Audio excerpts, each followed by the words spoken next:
Every mechanic took the credit, until a Hell's Angel asked one question the heat pressed down on Oracle Flats like a heavy blanket. Maya watched the dust swirl around her father's old shop, and her heart ached. It had been 3 months since the funeral, and still the world felt sideways. She clutched the obituary in her hand, the paper soft and creased from her constant reading. It said, "Beloved father, loyal friend." That was it. Just a few lines for a man who had given his whole life to a town that barely seemed to remember him. She stared at the for sale sign she had posted online a week ago. The paint on the letters was already peeling. She wanted to sell fast. She wanted to leave. But her fingers wouldn't let go of the steering wheel. The car idled, humming a tired tune, and she just sat there, watching the shadows stretch across the cracked pavement. This did not feel like going home. It felt like losing him all over again. Somewhere in the distance, a bell in the old church tower rang once. Maya looked up at the sky. It was big and endless and empty, like the hole in her chest. Visitors in town passed by, some with cups of coffee, some with smiles that did not mean much. She watched an old man named Rudy shuffle down the sidewalk with a toolbox. He waved at her, and she tried to wave back, but her arm felt heavy. Before you continue listening, please let me know where in the world are you watching from today. Now back to the story. She wanted to start the engine, but she couldn't. Not yet. Then she remembered what her mother used to say. When the grief is too loud, you have to whisper back. Maya took a slow, shaky breath. She wiped her eyes with her sleeve. She saw her father standing in the doorway of the shop, waving with the palm of his hand, smiling like he always did. Not the grand moments, just the small ones. The coffee mugs, the old jokes, the way he could look at a broken engine and see a finished bike. Her mother's words rang in her ears, softer now, like a lullaby. "You are not a stranger here, my love. Your father's hands left their fingerprints everywhere." She finally turned off the engine. The car fell silent. She stepped out onto the sidewalk. The dust puffed up, catching the light.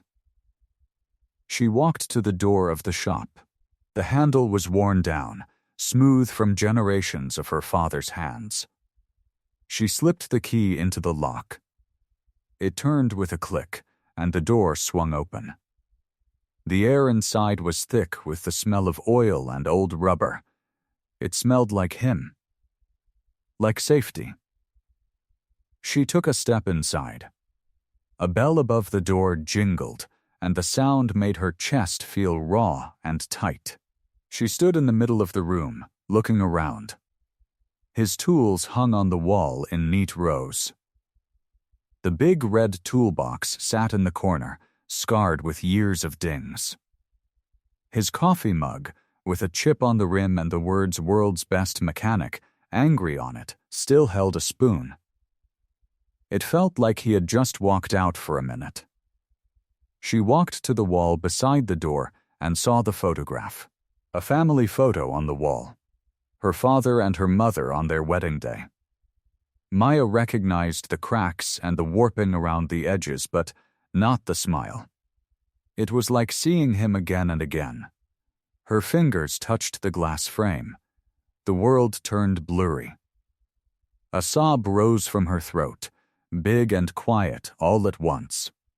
She dropped to her knees in the middle of the shop, her forehead on the empty counter, and wept. The phone rang and cut through her crying. It was the sound of a motorcycle.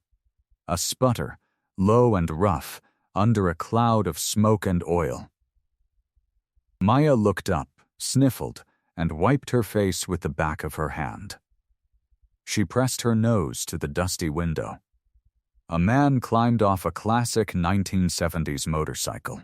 He stood tall, covered in black leather, with silver streaks in his hair and a steady look in his eyes. In one hand he carried the motorcycle. In the other he held a chain. Maya's heart pounded. Dust clung to the glass. Beyond the speckles, she saw him run his hand over the dust on the fender, spread the headlight. He studied her, then looked over, calm. He didn't seem angry. He seemed curious, and at that moment, in the middle of her grief, Maya felt a flicker inside her, like a spark under the dust. She could not name it. But for the first time since the funeral, she did not feel so alone. She stepped back from the window, her chest still tight.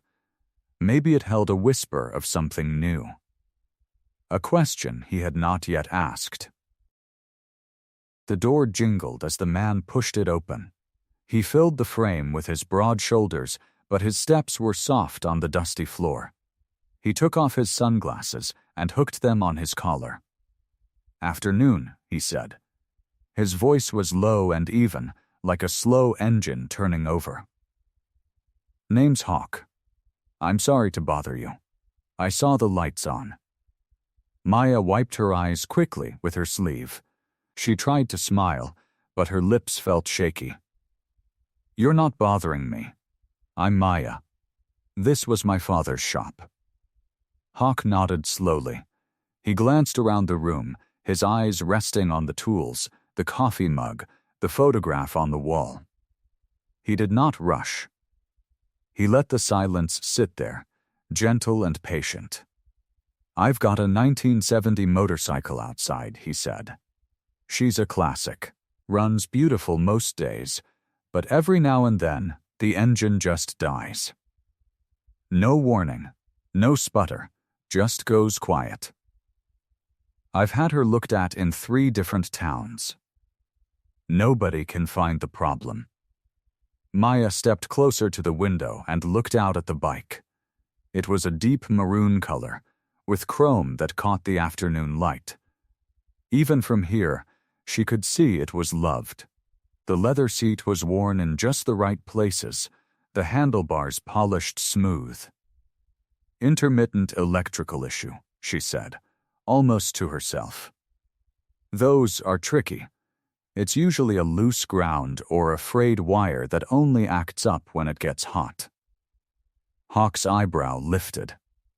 He looked at her with a new kind of interest. "You know your way around a wiring diagram?" Maya opened her mouth to answer, but before she could, the door banged open. A man strode in with a wide grin and a shiny belt buckle. His hair was the color of silver polish, slicked back like he had spent an hour on it. He wore a crisp shirt with his name stitched on the pocket, Dex. Well, Dex said, clapping his hands together. "Look who's back in town. The little college girl, playing with her daddy's old toys." He laughed, loud and sharp. "You fixing to sell some wrenches for scrap, or are you planning to actually use one?" Maya felt heat rise to her cheeks. She gripped the edge of the counter. Dex turned to Hawk, all charm and teeth. "Sir, you don't want to waste your time here. This shop's been dead for months. Frank was a nice enough fella, but he never had the real talent. I'm the mechanic in this town. I run the full-service garage across the street. Air conditioning, coffee machine, the works." Hawk looked at Dex without blinking. "I just need my bike fixed." "Then you came to the right place," Dex said. He clapped a hand on Hawk's shoulder. "Let me take a look. I'll have her purring in under an hour." Maya watched helplessly. She wanted to say something, to remind Dex that her father had taught her everything he knew, that she had grown up with a wrench in her hand. But the words felt heavy in her throat. She had been gone for 4 years. Who would believe her now?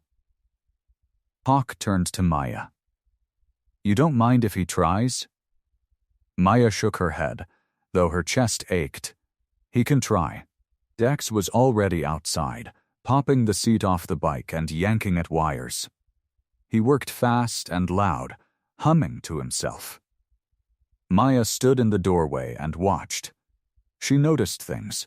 The way Dex wrapped electrical tape too loosely, the way he used a splice connector that was the wrong gauge, the way he left a small wire frayed near the frame, rubbing against a sharp edge.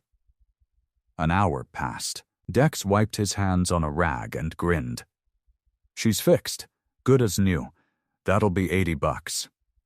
Hawk pulled out his wallet and paid without hesitation. Dex pocketed the cash and sauntered off, tossing a smirk over his shoulder at Maya. Stick to coffee, sweetheart.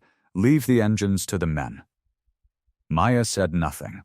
She watched him cross the street and disappear into his big, bright garage. Hawk straddled his bike. He turned the key. The engine sputtered to life, rough but steady. He gave a small nod, appreciate the hospitality. But Maya's eyes were on the frame. She saw it. A faint spark, tiny and white, near the frayed wire. The bike stuttered for just a second before settling back into a rough idle. Hawk caught her gaze. He tilted his head, waiting. Maya almost spoke. The words sat on her tongue, ready to warn him. But something in his eyes told her he already knew. He gave her a slow, quiet nod. Then the engine roared, and he rode off down the road. The shop grew quiet again. Maya stood in the doorway watching him go. The dust settled around her boots. A few moments later, at the first corner, the bike's engine stuttered. It coughed once, twice, then went silent. The next morning, the sun climbed over the desert hills and painted the shop in shades of gold. Maya was at the workbench, wiping down an old carburetor, when she heard the heavy sound of boots on gravel. She looked up. Hawk was pushing his motorcycle up the road. The maroon paint glowed in the morning light, but the engine was silent. He did not look angry. He looked calm, like a man who had expected this all along. Behind him, Dex followed, wiping his hands on a rag and talking fast. His voice carried across the dusty street. Must have been a bad connection. These old bikes, they act up. You can't expect a perfect fix on a machine this old. Look, I'll take her back to my shop and really dig in this time. You'll see. Hawk stopped in front of Maya's door. He set the kickstand and turned to face Dex. His eyes were calm but steady, like a rock on a riverbed. You had your chance, Hawk said. Dex blinked. He opened his mouth, ready with another excuse, but Hawk were not listening. He turned to Maya. Morning, Hawk said. Morning, Maya replied. She stepped out into the light, wiping her hands on an old rag. Hawk looked at her for a long moment. His eyes were the color of new pennies, warm and sharp. He asked a question. Where did you learn to read about wiring diagram? Maya felt her breath catch. No one had ever asked her that. Not her college professors, not her classmates, not a single person in this town. Dex had never once asked her anything except to fetch coffee. She ducked her head. Her hair fell forward, hiding her face. When she spoke, her voice was small. My father. Dex laughed. Frank? Frank couldn't read a diagram if it was taped to his forehead. He was a helper, a janitor with a toolbox. I'm the one. Let her finish, Hawk said. Dex stopped. He looked like someone had slapped him across the face. Maya took a slow breath. He kept a notebook, a leather one. It was hidden in a drawer under his workbench. I found it after he passed. She turned and walked into the shop. Her boots made soft sounds on the wooden floor. She moved to the old table where her father had sat for hours, drinking coffee and sketching. She pulled open the bottom drawer. It stuck at first, then opened with a groan. She reached in and pulled out a battered leather notebook. The cover was worn smooth, the edges were finished with wear, and the pages were onion skin thin. She carried it back to the door, to where Hawk and Dexter stood. She opened it gently. Inside, the pages were filled with hand-drawn schematics, lines and circles and symbols drawn with precision. Each diagram was labeled in a careful cursive hand. Every wire, every bolt, every tiny inner working of a classic engine had been mapped out. There were notes in the margins. Check this connection when engine is hot. Use thicker gauge here. This bolt tends to loosen after 100 miles. Dex laughed. That old thing? Frank talked to me about that. He used to doodle in it, just scratching, nothing special. But Hawk was not listening.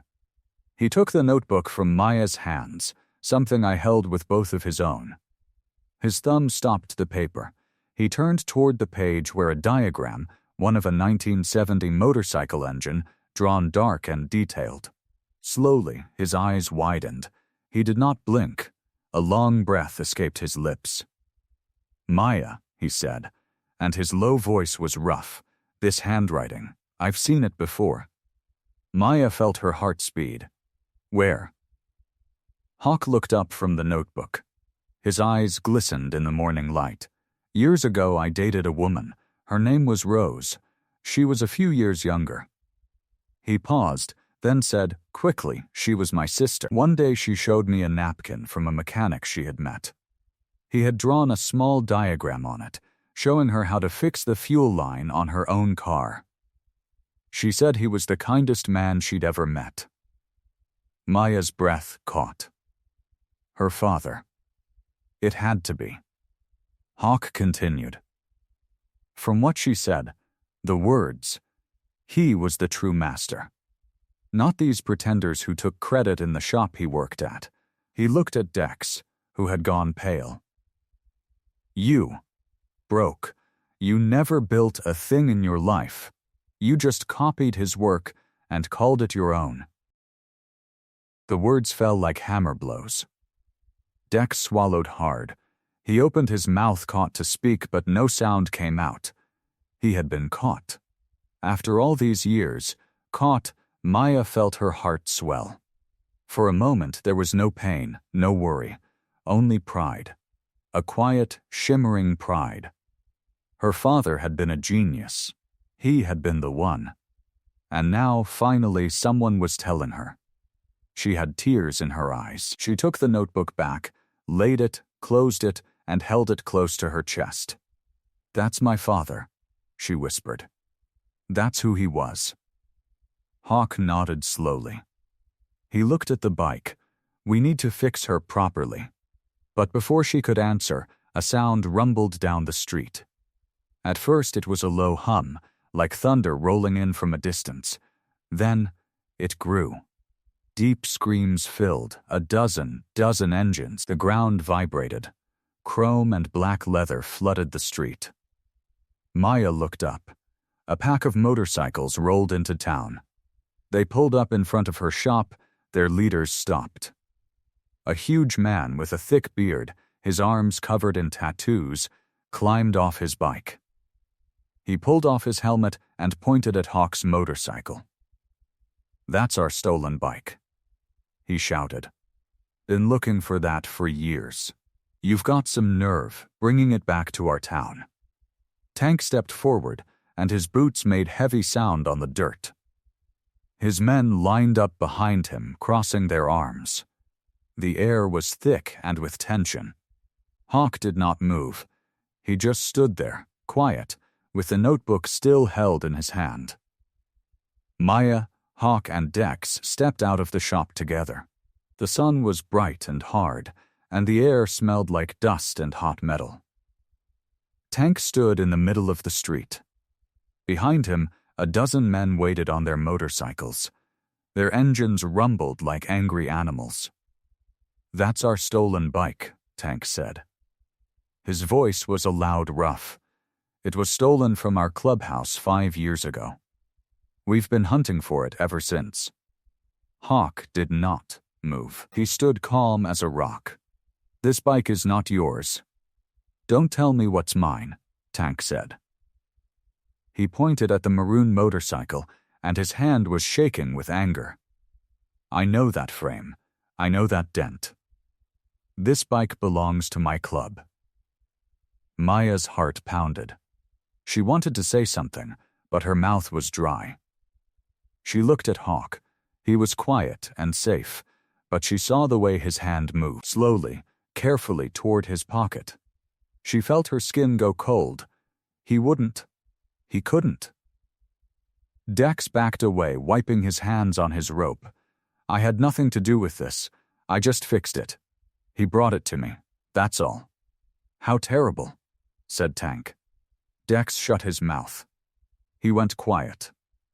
Maya stood frozen, her feet stuck to the ground like iron. She thought of her father's notebook. I sit on the workbench, open to a page of wire diagrams. All that knowledge, all that heart. But none of it could stop a fight. Tank stepped forward. His eyes were hard as stone. One last chance. Walk away. Leave the bike. Go, Hawk staying still. His hand grazed the edge of his pocket. The air felt like a threat about to crack and break. The wind died. Through the yelling an animal could be a movie. Tank's men were slowly moving in, like wolves circling a fire. Maya's hands were shaking at her sides. She opened her mouth, but no sound came. And then, a voice rolled through the crowd. Wait. A figure ran, breathless, to the street. It was Holly. Her hair flew out a mess, and her face was red from running. She held something pressed against her chest, an old photograph worn at the edges, with the corners. She did not stop when she reached Tank. She grinned, called, and stopped in front of him. Don't you do this, she said. Don't you touch that bike. Tank looked down at her, surprised. Who are you? Holly held up the photo. She shoved it close to his face, so close that he had no choice but to look.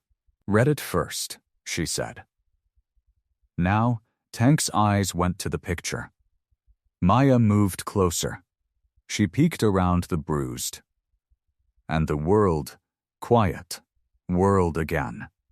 The photo was old and faded. The darkening was soft, like oil painted, but you could still see everything. In the center stood a maroon motorcycle, the carbon absolutely the same fuel tank, the same handlebars, the same scar or not the seat. Standing on one side of that bike stood a younger Hawk. He had a full beard back then and a bright smile. He wore a cut of leather that looked the same as the one he wore now. But his eyes were young, not counted as pain. On the other side stood a skinny young man with dark hair and a shy big smile. Maya held her breath. She knew that face. That was her father. Frank, young and full of hope before his hands and heart everness. And standing in the middle, one hand on the bike, one hand on Frank's shoulder, stood a beautiful woman. She had the same light in her eyes as Holly. She had the same rounded cheeks. She was smiling. Holly spoke. Her voice was soft but clear. This bike was built by these two men. It was built by them as a gift to my mother. Look at the writing on the back. Tank's big hand took the photo. He turned it over. His fingers touched the faded ink. He read the words in a low, quiet voice. To Eleanor, with love from Frank and Hawk. The morning sun seemed to stop. The gasoline and street grew very still. Holly walked closer. She waited for a moment. My mother's name was Eleanor. They gave her that bike to say they thought she could be more than that. She was life. That sentence went up and there. It's never been separated. Hawk's hand in his pocket said, "Had to his side to his waist." Nothing. Concentrated, Maya looked at the father in the small photograph. Then she looked at the bike. It all felt different now. It all belonged. Tank's face changed. The anger was going out of it, like air draining from a monster. His shoulders dropped. He looked at the photo once more, then handed it back to Holly. He stepped back. A whole step, then another. He looked as if I had been punched, not in the same place. He had been brought to see because he was truly wrong. "Eleanor," he repeated, "somebody trying to tolerate it." He looked at the bike. The walls in his eyes became something else. Softer maybe and partly in the shape of a memory move. He took another step back. He raised his hand to his men and let it fall again. They did not need words. He was no longer an enemy. He was just a man who had been wrong. And he had done. Tank held the photo for one long moment. His thumb traced the faded edges, the way a man might touch something he had lost long ago. He let out a slow breath, and the fight went out of his shoulders. "This bike has a star," he said, pointing to a tiny emblem on the fuel tank. A hand-painted star. The bike that was stolen from our club had a cracked headlight and a dented rear fender. This one is clean. And the serial number on the frame is different. I was wrong. He handed the photo back to Holly with both hands, like he was giving back something sacred. "I am sorry," Tank said. His voice was low now, and there was no anger in it. "My club lost a bike years ago. I let that loss twist into something ugly. I wanted to blame somebody. But this is not ours. It never was." He turned to his men and raised one hand. "We are finished here. Let them be." The rumbling engines went quiet. One by one, the men nodded and turned their bikes around.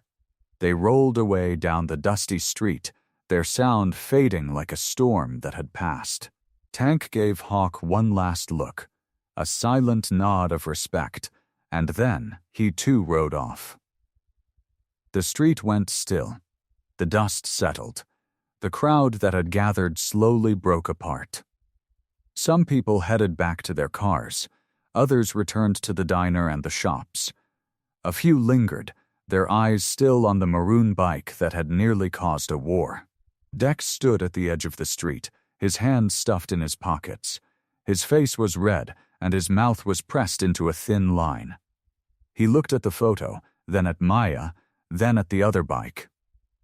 He said nothing. He just turned on his heel and walked toward his own shop across the street.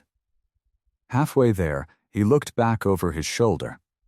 Something flickered in his eyes, something dark and cold. Then he disappeared inside his garage and pulled down the shutters.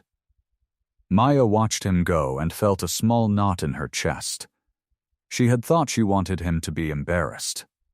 She did not add, now that it was real, it just made her sad. Hawk turned to her. His eyes were wet. He did not try to wipe them. He let the tears sit there, proof of something he had carried for a long time. "Holly," he said softly, "you have your mother's smile." Holly stepped closer to him. She looked at his face with a tenderness Maya had never seen in her before. "I know who you are, Uncle Hawk."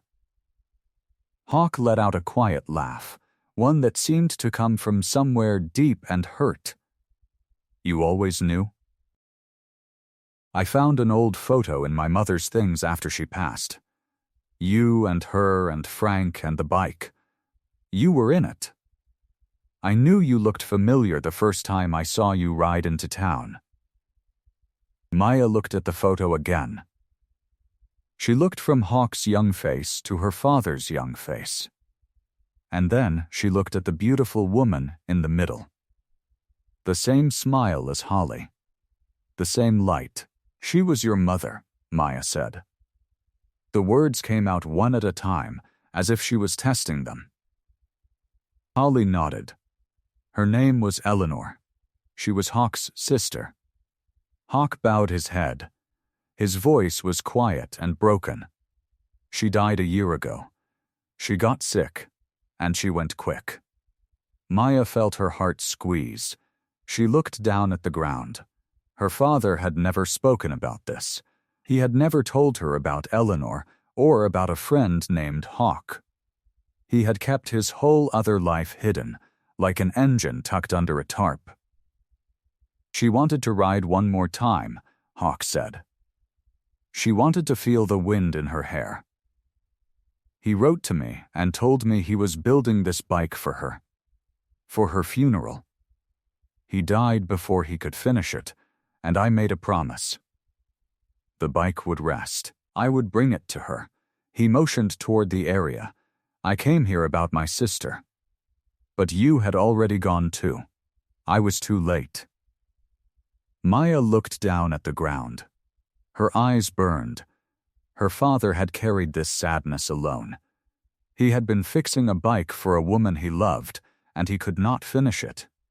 And then she died without him, just shortly after. He never told me she existed, Maya said. Hawk placed a hand on her shoulder. He wasn't one for hurting people. He wanted you being happy, not his sadness.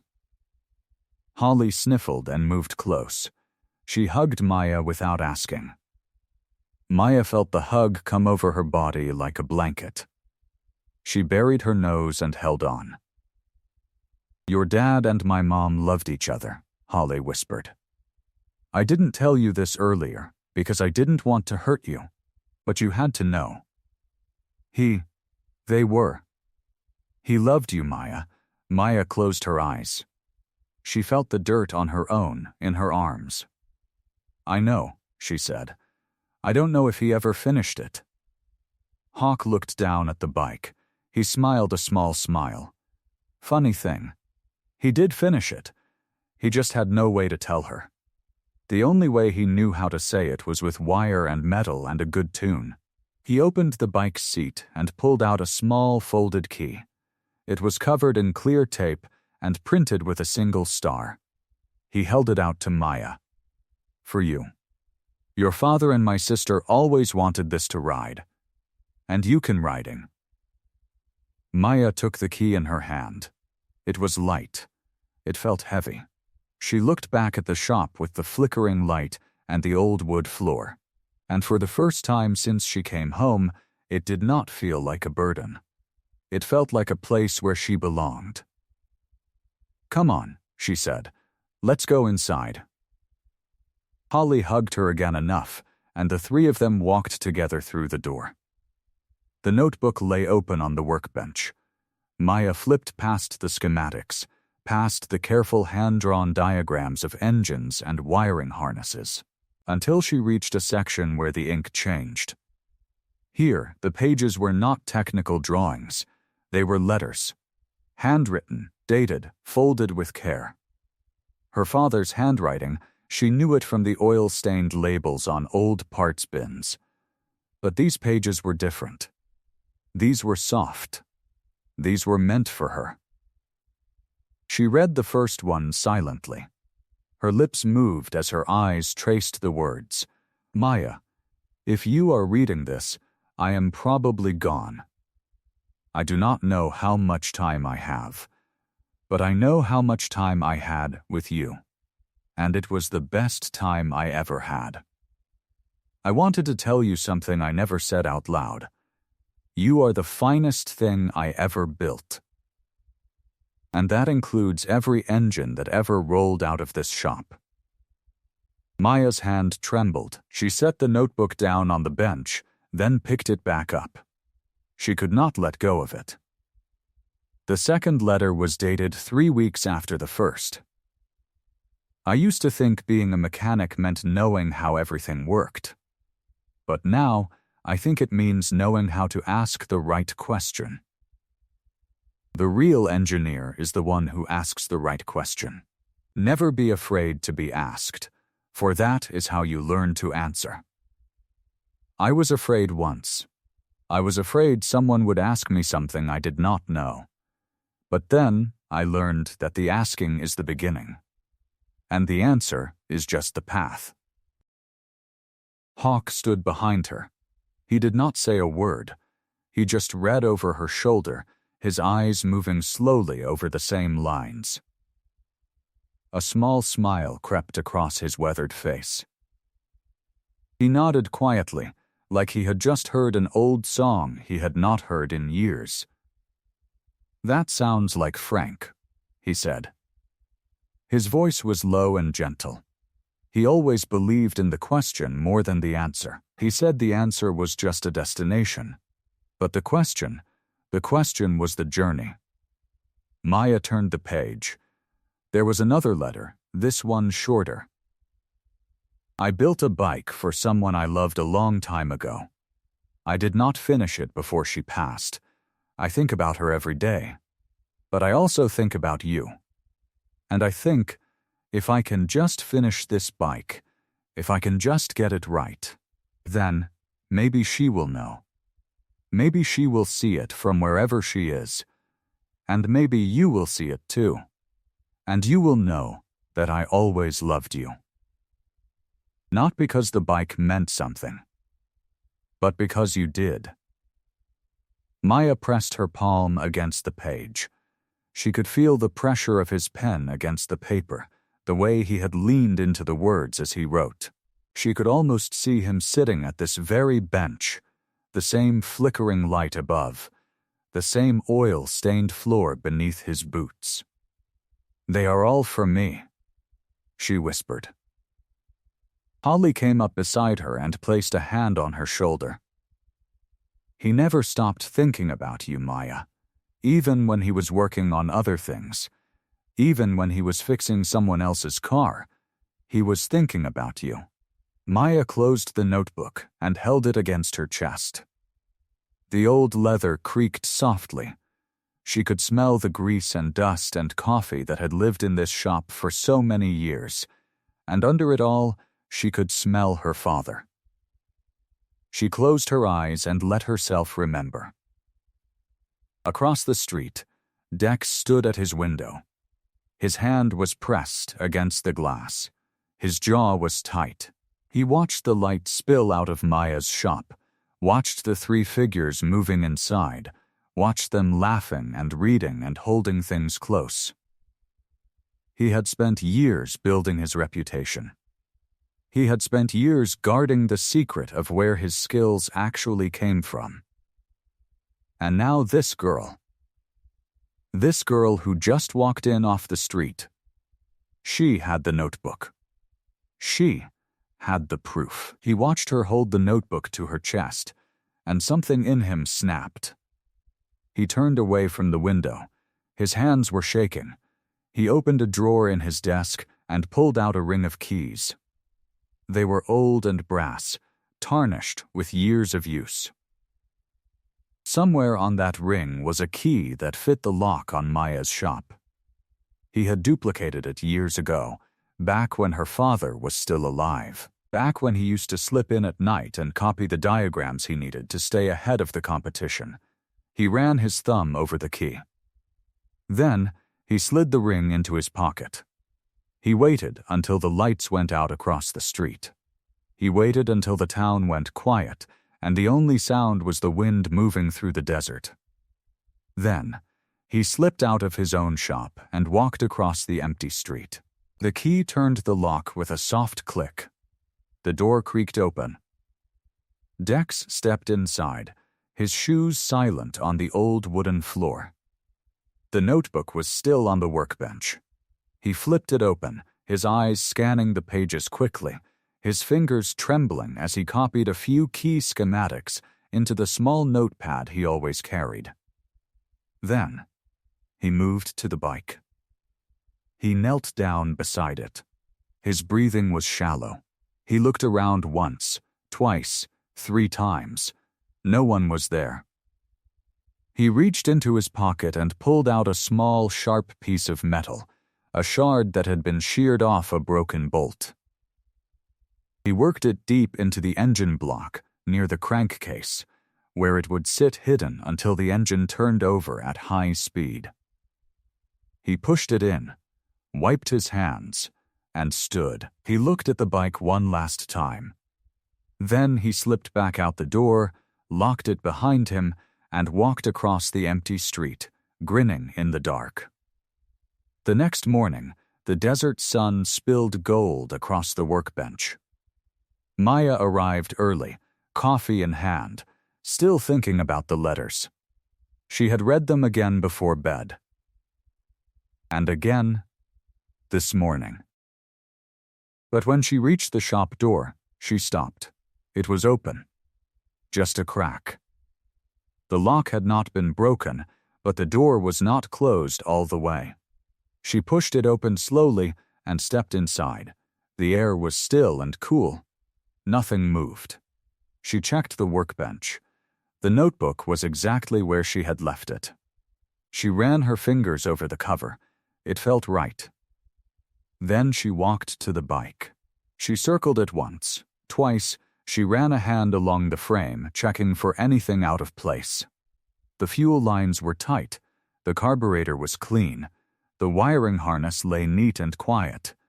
Everything looked perfect. She knelt down and peered at the engine block. Nothing seemed wrong. She stood up and told herself she was being silly. The wind must have blown the door. That was all. Hawk arrived moments later, his boots heavy on the wooden floor. Holly followed close behind, a paper bag of fresh donuts in one hand and a thermos in the other. "You're here early," Hawk said. His voice was warm. "Could not sleep," Maya said. "Kept thinking about the parade." Holly's face lit up.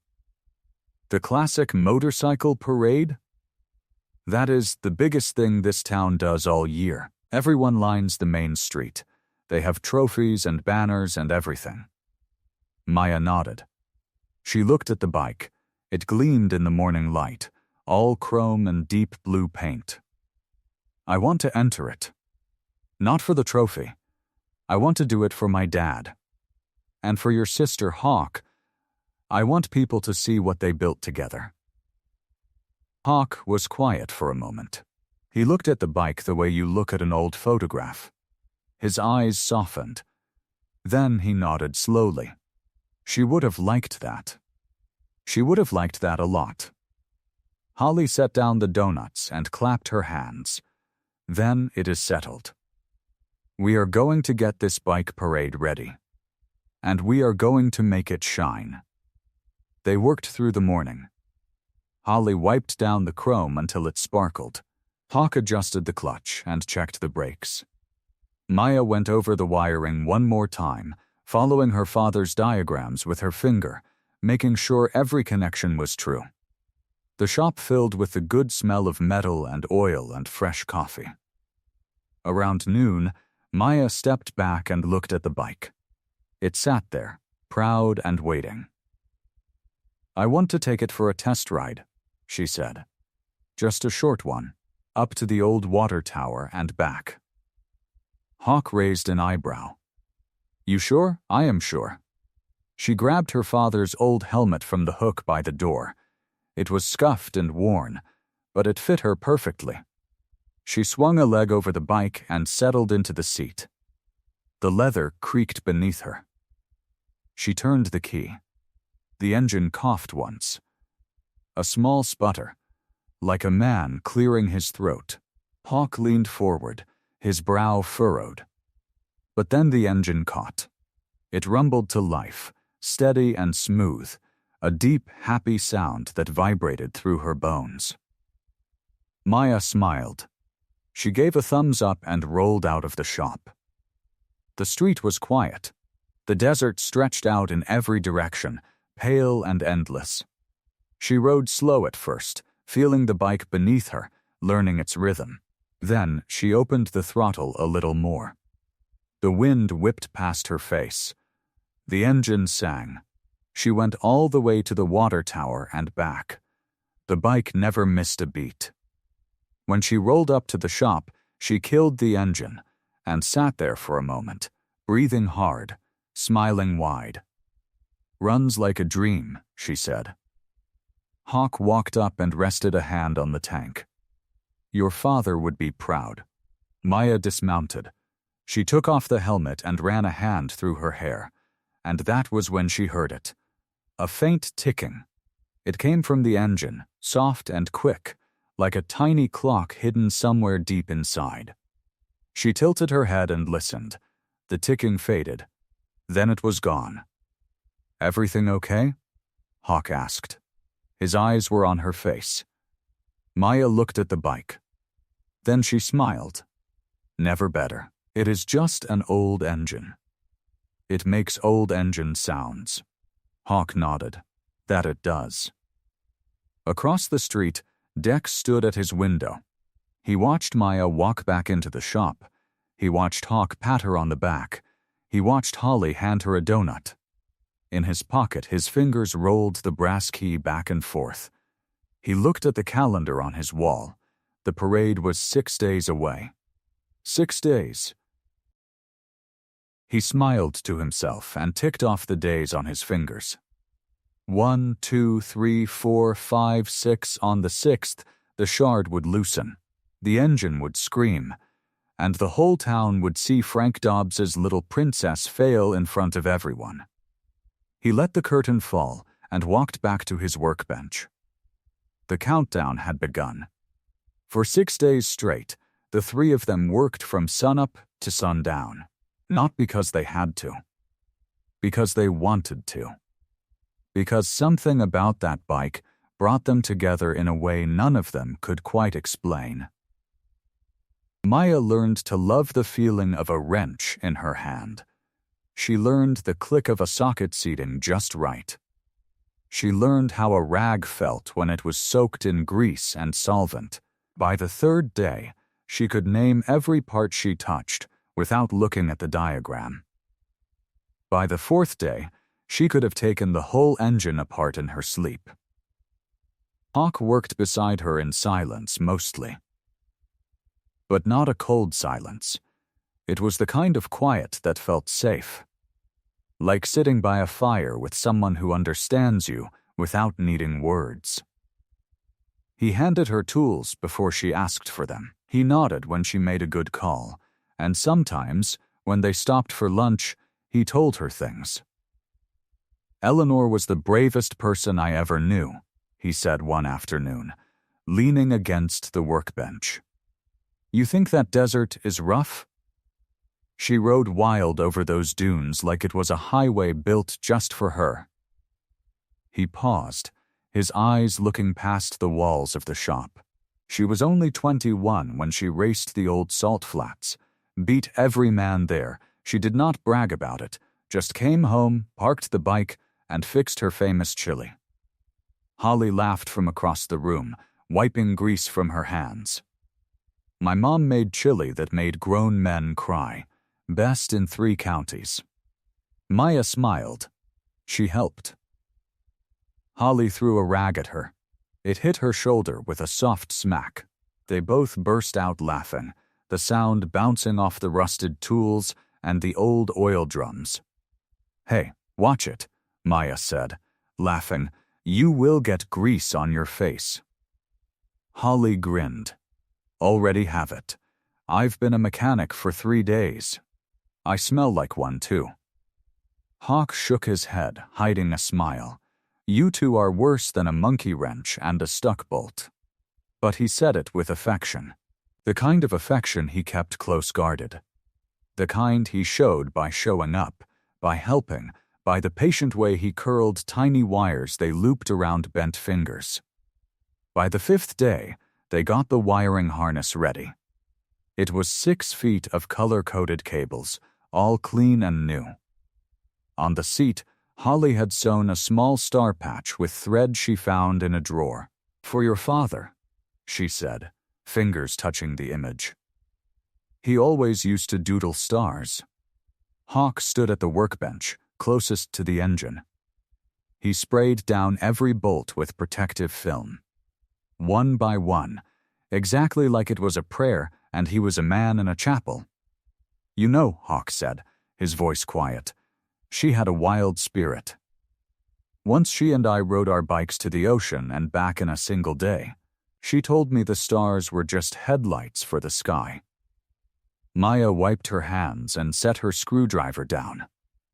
"I never knew her. My dad never talked about her to me. Maybe he could not." He was quiet, and Max. Some love is too big for talking. He lifted Gott at that moment, feeling as if the shop held more than two people under him. It held ghosts. And not the scary kind. The kind that wrapped itself around you like a warm blanket. On the 6th evening, they had only one thing left to check. A torque spec for the head bolts. Maya went to the notebook to find the right diagram. She flipped the pages slowly, feeling the rough paper under her fingers. The smell of old ink and dust floated up. She reached the middle, and then her fingers caught a small bump on the back cover. The back cover. It was thick leather, cracked and worn. She ran her hand across it. Inside, the bump was too solid to be decoration. Curious, she pulled at the edge. The lining peeled back. Behind the leather, there was a hidden pocket. Small, slim, inside it was an envelope. The paper yellowed and brittle. It was sealed with red wax, stamped with a star, just like the ones her father spent all his life doodling. Maya's hands trembled. She lifted out the envelope. On the front, written in careful script, were the words, "For Eleanor. My heart. Forever." She looked at Hawk. He had gone very still. His eyes were fixed on the envelope, too. "It is a letter," Maya whispered. She slowly opened the seal. She unfolded the paper. The ink was faded but still strong enough to read. In a single line, her father's sharp, hurried handwriting. "Eleanor, I have never told you this, but I dream of building you a bike that can fly. I will paint it the color of the sky on a clear morning, and every time you ride it, you will feel the wind lift you home. I promise, with all the heart I have, to always care for your children as if they were my own. They will never be alone. They will never have to wonder if someone loves them. They will belong. To you. To me. To us." Maya read the letter again. She read it a third time. Her eyes burned. Her voice softened at the last lines. "He did keep his promise," she said. "You and Holly. He watched over you. In his own way." Hawk did not move for a long time. His jaw tightened, his shoulders shook. He blinked hard. And in the near dark of the shop, the afternoon light painting gold across his face, his eyes began to glisten. Hawk drew in a long breath and rubbed his eyes with his thumb and forefinger. He did not speak. There were no words big enough for what that letter held. The shop grew quiet, save for the wind brushing against the old tin roof. The next morning, silver light poured through the high windows. Holly arrived with 3 cups of coffee from the diner, balanced in a cardboard tray. The smell of roasted beans mixed with the sharp scent of metal polish. Maya knelt beside the bike with a soft yellow cloth in her hand. She worked in slow circles, rubbing the frame until the steel gleamed like a mirror.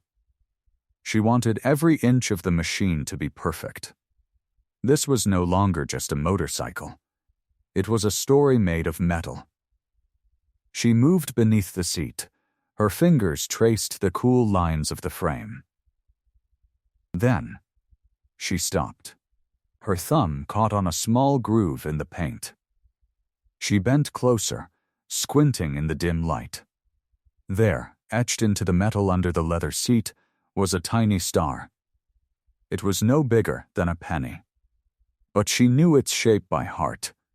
It matched the doodles in the margins of her father's notebook exactly, drawn with the same quick, happy hand. Her pulse quickened. She pressed her thumb into the center of the star. A soft click echoed in the stillness. Maya blinked. A panel no larger than a playing card swung open on the frame's inner rail. Behind it, nestled between two wires, sat a small plastic switch. Next to the switch, a scrap of paper had been taped to the metal with old brittle tape. Maya peeled the note free with trembling fingers. She unfolded it carefully. The ink was faded but strong, written in her father's sharp, slanted hand. "If ever the engine dies, flip this. It's the song I always hummed to your mother." Maya read it again. Her heart did a slow turn in her chest. She felt confused, but strangely excited, as if she had just opened a door in a house she thought she knew completely. "Hawk," she called, her voice bright and thin. "Holly, come and look at this." Hawk set down a rag. Holly nearly dropped her coffee. They crossed the shop and knelt on the concrete beside her, their shadows stretching long in the morning sun. Maya pointed to the hidden panel. She held out the note. Hawk took it in his broad, scarred hands. He read the words slowly, his lips moving just a little. "He hummed that tune the whole summer we built this frame," Hawk said, his voice low. "I thought it was just a habit. I never knew it was a key." "He was clever like that," Holly said softly, her eyes wide. "He hid love in plain sight." Maya looked at the tiny switch. It looked so simple, so small. But her father had placed it there with intention, tucking it away like a secret between the wires, waiting for the right moment, waiting for the right heart. "Do you think it still works?" Maya asked. Hawk studied the bike. "There is only one way to find out." Maya reached out. Her finger hovered over the switch. She felt the weight of the moment, the years of silence and grief and hope gathered in this one little piece of plastic. She thought of her father humming while he worked, his voice soft and slightly wrong and full of peace. She flipped the switch. For a heartbeat, nothing happened. Then, from deep inside the bike's frame, a melody rose. It was a gentle folk tune, played from a tiny speaker hidden beneath the tank. The notes were delicate and clear, like rain on an old tin roof, like a lullaby sung in a warm kitchen. It was short, maybe only 4 lines, but it filled the entire shop with something old and sweet and alive. Then the engine caught. No one touched the throttle. No one turned the key. The bike simply stirred, its engine rolling over with a smooth, powerful purr that seemed to rise directly from the melody itself. The machine vibrated with health, each piston moving in perfect time, as if the song had reached inside and healed every hidden wound. Maya laughed out loud, a sound that was partly joy and partly shock. She pressed her hand against the tank and felt the steady, happy rhythm. Her father had built this as a fail-safe for emergencies. He had left a piece of his heart inside the wires, a musical key that could wake the engine when nothing else would. Hawk stood very still. He listened to the folk tune play itself out, note by note, until it faded into the engine's quiet hum. Then he looked at Maya with eyes that were deep and grateful and sad all at once. He knew there'd come a day when the bike would need saving, Hawk said, his voice thick with feeling. He left you the key. That night, the shop was quiet. The bike sat in the center of the room like a sleeping animal. Its engine was cool. Its paint glowed soft under the lamplight. Maya pulled the old wooden stool close to the workbench and opened her father's notebook. She had studied the diagrams all day. But now, she wanted something else. She wanted his voice. She turned the pages slowly. Between the schematics, she found small notes, little thoughts, written in her father's slanted, careful hand. He had never been a man of many words. But here, on paper, he seemed to speak freely. One letter made her stop. The ink was lighter, as if he had pressed down gently. I never went to school for any of this. I learned by watching, by breaking things, by fixing them again. Sometimes I felt small next to the men with shiny tools and big voices. Men like Dex. They knew how to talk. I only knew how to listen to an engine, and I worried that was not enough. Maya blinked. Her throat tightened. The letter went on. But I had love. That was my engine. When I loved your mother, I worked harder. When I loved you, I worked smarter. And when I could not fix a machine, I asked someone for help. That was the bravest thing I ever did. Asking for help does not make you weak. It makes you wise. Maya read the lines again and again. Her chest felt full and strange. All her life, she had been afraid that she was not good enough. No formal training, no fancy certificates, just a notebook and a stubborn heart. She had always felt like an outsider in the garage, a girl playing at something real. But here, in her father's own words, was the truth. He had been just like her. He had felt overshadowed. He had doubted himself every single day. And still, he had built things that lasted. Still, he had left a legacy worth finding. The weight she had been carrying seemed to lift, ounce by ounce, like fog burning off in the morning sun. She pressed the notebook to her chest and held it there, feeling the old leather warm against her heart. She felt closer to him than she had since the day she learned he was gone. She looked out the window. The moon hung low over the desert, round and silver. The hills rolled dark and soft beyond the town. Somewhere out there, her father lay buried on the hill where the wind never stopped. Maya made a decision. The next morning, before the sun grew hot, she drove alone. Her old truck kicked up dust along the narrow road. She kept one hand on the wheel and the notebook on the seat beside her. The wildflower she had picked from the edge of the shop sat in a small jar, a tiny yellow bloom with bright petals. It felt too small for a goodbye. But it felt right. She parked at the bottom of the hill and walked up. The gravel crunched under her boots.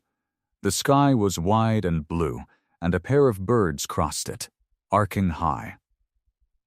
The headstone stood simple and gray, carved with her father's name and the years he had walked the earth. Maya knelt. She placed the wildflower at the base of the stone. For a moment she said nothing.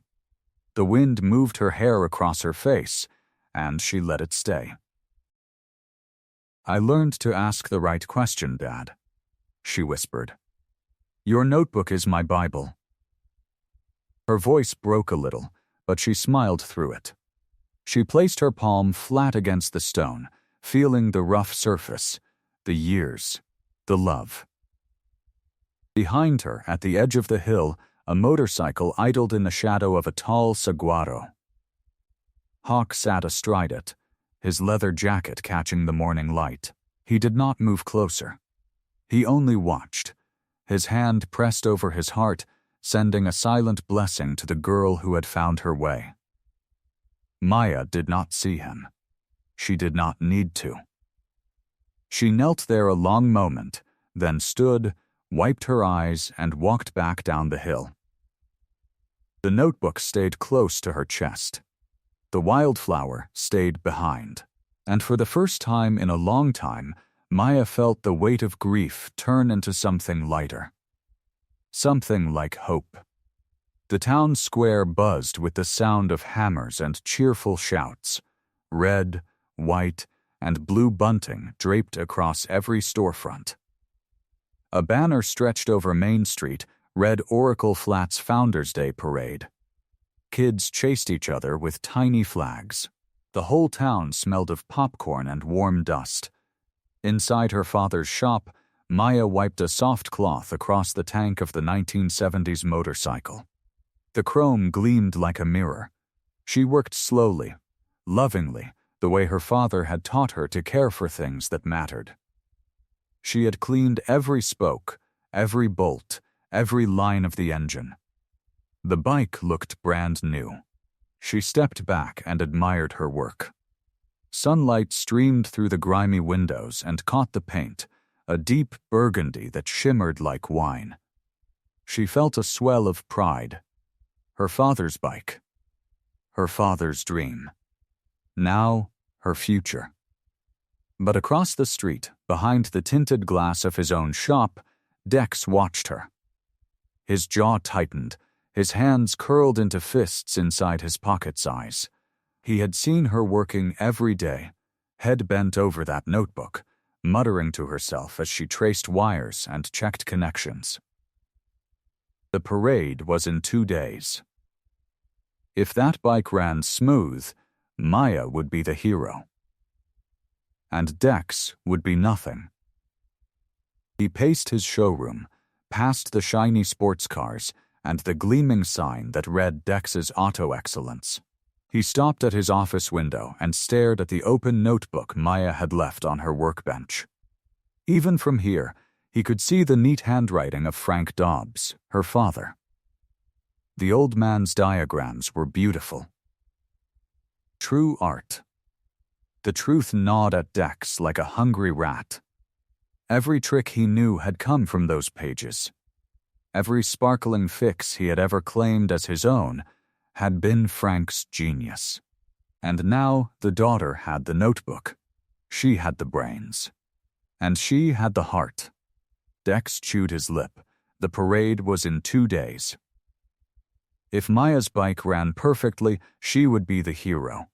She would be the one everyone praised. The town would see her as the true heir. And what would they see him as? A fake. A copycat. He paced his shop. His foot tapped. His jaw clenched. He thought about the bike and the one thing that could stop it cold. The ignition wiring. There was a specific diagram for that year's model. Without it, even a genius could get lost.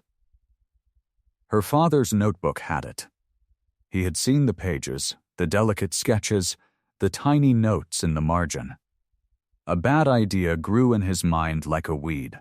If the diagram disappears, he whispered to himself, she'll never get that engine to fire. Not on parade day. Not in front of everyone.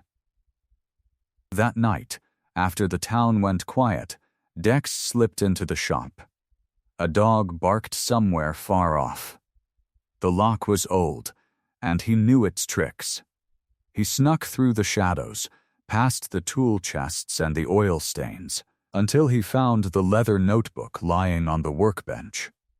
Maya had left it there, open to the page she was studying. His fingers trembled as he turned the pages. He did not want to hurt her. He just wanted to protect his own name. After all these years, everyone thought he was the genius. If they learned the truth, what would he be? He found the ignition diagram. Page by page, he worked carefully. Then he ripped out the single page with the ignition schematic. It made a soft, sharp sound, like a breath being stolen. He folded it, slid it into his jacket, and left the way he came. The next morning, Maya opened the shop with a cup of coffee and a heart full of hope. She spread the notebook across the workbench to double-check the wiring for the parade. Her fingers flipped pages. She stopped. Her breath caught. The page was gone. She searched her desk. She checked her bag. She looked under the bench and behind the coffee maker. Nothing. A cold feeling settled in her chest. Without that diagram, the bike might not start. And even if it started, it might not run right cars. She did not have her father's memory for every wire. But then she stopped. She closed her eyes. She remembered the shape of the diagram. Her father had drawn it for her once, on a napkin at the diner. He had talked about the distributor, the coil, the timing. She had listened because she loved how his eyes lit up. She opened her eyes and smiled. She picked up a pencil and a blank sheet of paper. She began to draw. From memory. From love. When she was done, she held up the paper. The diagram was perfect. Every line, every label, every little note her father had written in his neat hand. She chuckled softly and shook her head. "Nice try, Dad," she whispered. "You taught me better than that." The morning dawned bright and warm over Oracle Flats. The smell of coffee and fresh pastries drifted from Holly's diner. Maya stood in front of the shop, hands shaking slightly as she adjusted the straps of the black leather jacket Hawk had given her 2 days before. The jacket was worn and soft, with a faded star patch on the sleeve that matched the one her father always drew on his diagrams. Hawk came around the corner of the shop, rolling a small flatbed trailer behind his truck. The trailer was decorated with photos of Eleanor and Frank, old, weathered images of 2 young people laughing with a motorcycle between them. Maya felt a pinch in her chest and a warm flood at the same time. These were her people. This was her family. She gave the motorcycle a final look. The chrome was bright in the sun. The burgundy tank looked like a bowl of candied light. Fake. Perfect. Holly arrived moments later with a tray of sweet rolls and a thermos full of coffee. She wore a yellow sundress and a nervous smile. "You ready to do something your father always dreamed about?" she asked. Maya laughed and hugged her. "I'm more ready than I've ever been." Loading the bike onto the trailer was easy. It found a steel fork that tilted down like a ramp. Maya left the bike handlebars, gently steering it to the trailer bed. She strapped down the wheels while Hawk gave the straps a serious tug. He nodded and said, "She's secure." Watersick, the parade organizers had given Maya a special spot near the front, right after the old fire truck. The meadow that ran in the square was starting to fill with people. An old man in a straw hat munched on a corn dog. A group of kids wearing paper hats and holding little triangle flags bounced into the line. The whole town had turned out, every storefront open, every porch crowded. Maya took a deep breath. Hawk gave her hand a quick smile and tapped the star patch on her sleeve. "Your father taught me that a star means you always know the way home," he said. "You're going to be just fine, kid." She whispered out a small word of thanks and then climbed off the trailer and onto the bike. The engine was cold, but it had been tuned up the afternoon before one. Something about the way the light hit the dials on the way the exhaust pipe curved, made a proud, happy thing skip in Maya's chest. The organizer shouted into a microphone, "Let's hear it for Maya Dobbs." She turned the key. The engine coughed once. She tried again. A low, gentle grumble began to shake the frames. It grew. It became a low, clean thunder, smooth, confident, full of years of letter love. The crowd cheered. Maya gave a little wave and a huge grin.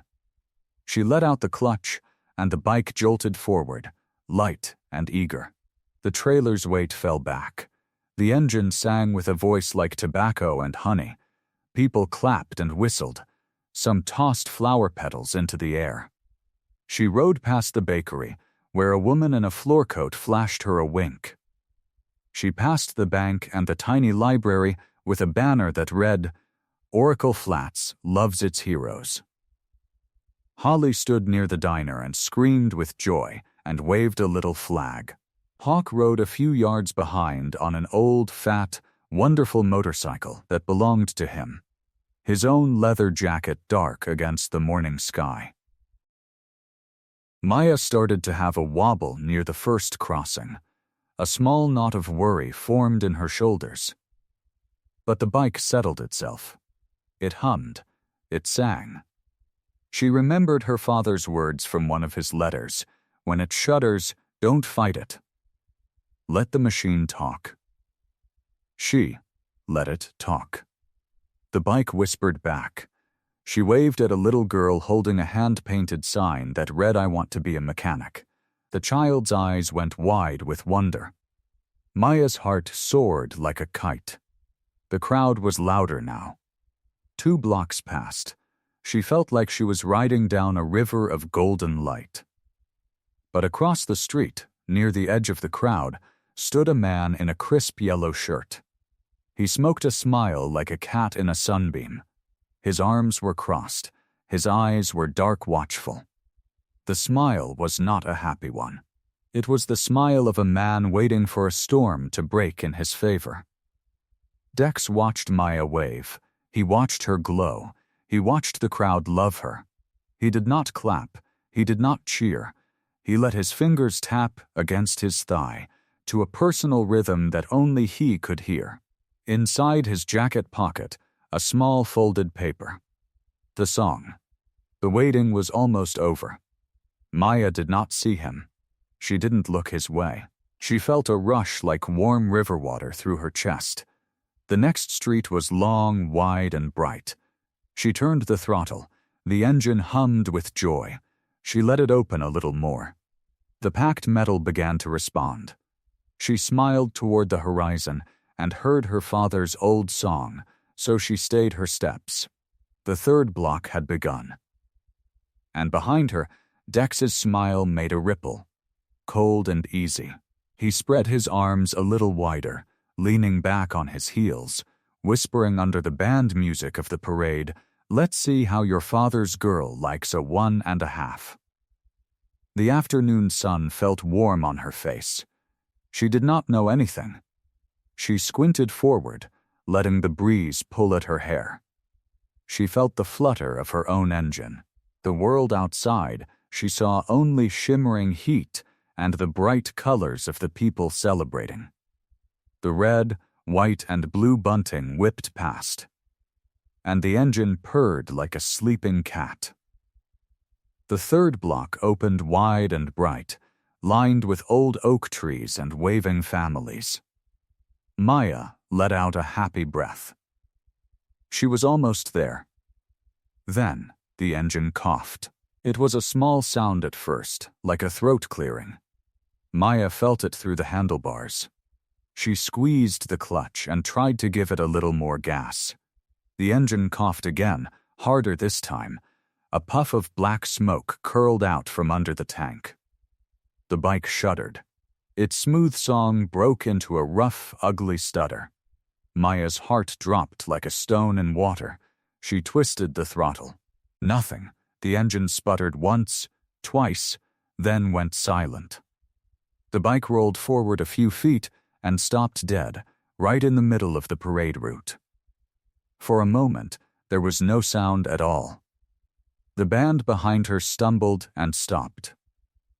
The old fire truck ahead kept going for a few seconds, then its driver looked back and slowed down. Then the crowd gasped. A woman near the curb put her hands over her mouth. A little boy shouted, "What happened?" Someone behind her groaned. The cheers turned into a low murmur of worry and disappointment. Maya sat frozen. Her hands were still wrapped around the grips. Her knuckles were white. She could feel the heat of the stalled engine under her legs, the faint smell of burnt oil rising in the warm air. She looked down at the dash. The needles had all fallen to zero. Everything was dead. Her throat tightened. Her eyes burned. She blinked hard and stared at the road in front of her. She could not move. She could not think. She had let them all down.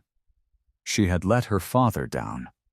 A man stepped out from the crowd. He moved slow and easy, like he had all the time in the world. His crisp yellow shirt was buttoned to the top. His boots clicked on the pavement. Dexter, he stopped a few feet from the bike and crossed his arms. He looked at the dead machine. He looked at Maya. Then he turned to the crowd and spread his hands wide, as if he were presenting a prize.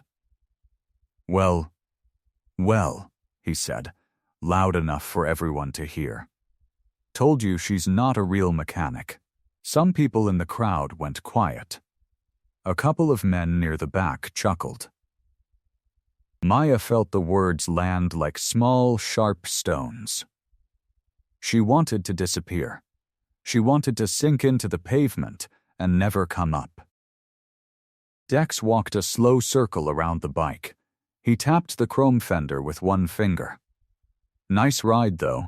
Too bad her daddy's genius didn't rub off on her. Maya's chin quivered. She did not look at him. She stared at the star patch on her jacket sleeve.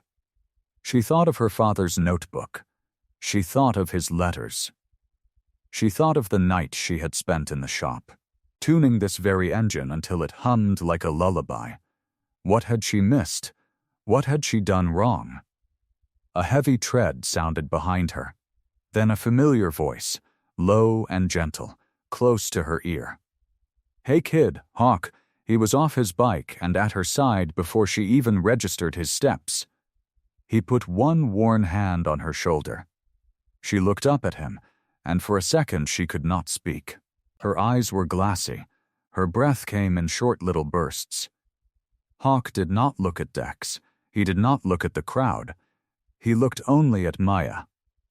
He saw the trembling of her lip and the tears she was trying to hold back. His voice was soft, almost a whisper. "Remember the star?" Maya blinked. The star. The star her father always drew on his diagrams. The star on her jacket sleeve.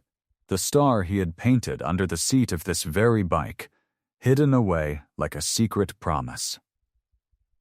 Her heart gave a surprised jump. Somewhere beneath her, in a small metal hideaway she had found the first night she had brought the bike home, there was a little switch. She had almost forgotten it. She had thought it was just part of the old wiring. But her father's letter had said, when everything else fails, listen for the song. She slid off the bike. Her legs felt shaky.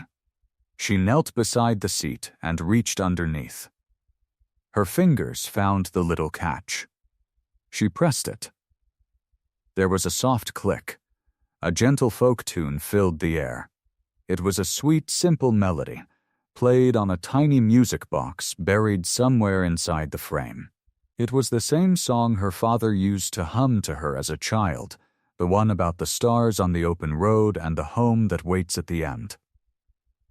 The sound was quiet, but in the sudden hush of the parade, it carried like a bell. The crowd went still. Even Dex stopped his slow circling and frowned.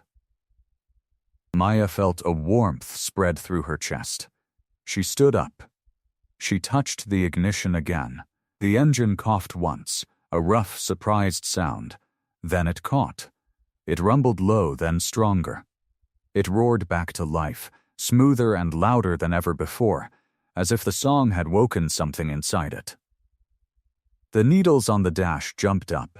The whole bike seemed to lift and dance under her hands. The crowd erupted. Cheers rolled down the street like thunder. Hats went into the air. The little girl with the sign jumped up and down and screamed with delight.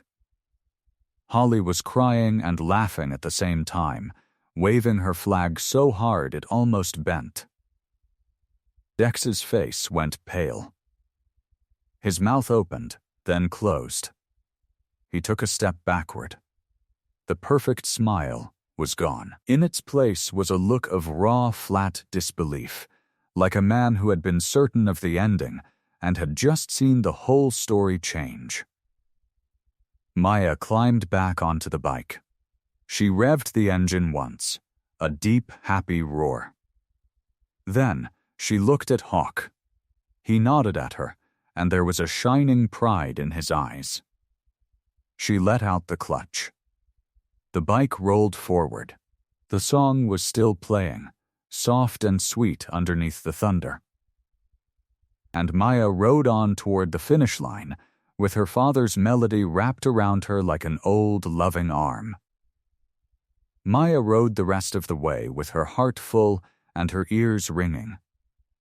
The crowd's cheers washed over her like warm desert rain. Old men clapped. Mothers waved. Children ran alongside her, laughing. The music box kept its soft tune, but underneath it, the engine sang strong and steady, as if it had never been broken at all. At the finish line, the parade marshal waved a checkered flag. Maya rolled to a stop. Before she could even put her feet down, hands reached for her. Strong, kind hands. Two big men from the fire department lifted her off the bike like she weighed nothing. They set her on their shoulders, and the crowd roared all over again. Maya laughed. She waved. For one perfect moment, she felt like a queen. Then her feet touched the ground, and Holly was there. Holly crashed into her and wrapped her arms around her so tight that Maya could barely breathe. Holly smelled like coffee and sunshine. She was crying. "You did it," Holly whispered into Maya's shoulder. "You did it."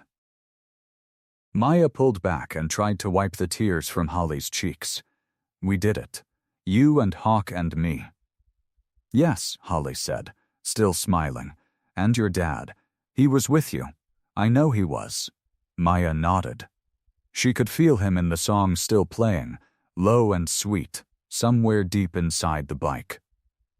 She looked past Holly's shoulder, looking for Hawk. He was not there. A small, cold knot formed in Maya's chest. She scanned the crowd. Families and children, boys with balloons, old couples sitting on folding chairs, but no leather vest, no tall, quiet figure watching her with those warm, knowing eyes. "Holly, where is Hawk?" Holly's smile flickered. She turned, looking around too. "I don't know. He was right behind you. He had to be. But it's not true." Deep down, Maya knew he would never let her down. But no. So she squeezed Holly's hand and started walking. Past the crowd, past the ice cream cart and the little kids. She pushed through a group of teenagers and her heart began to beat faster.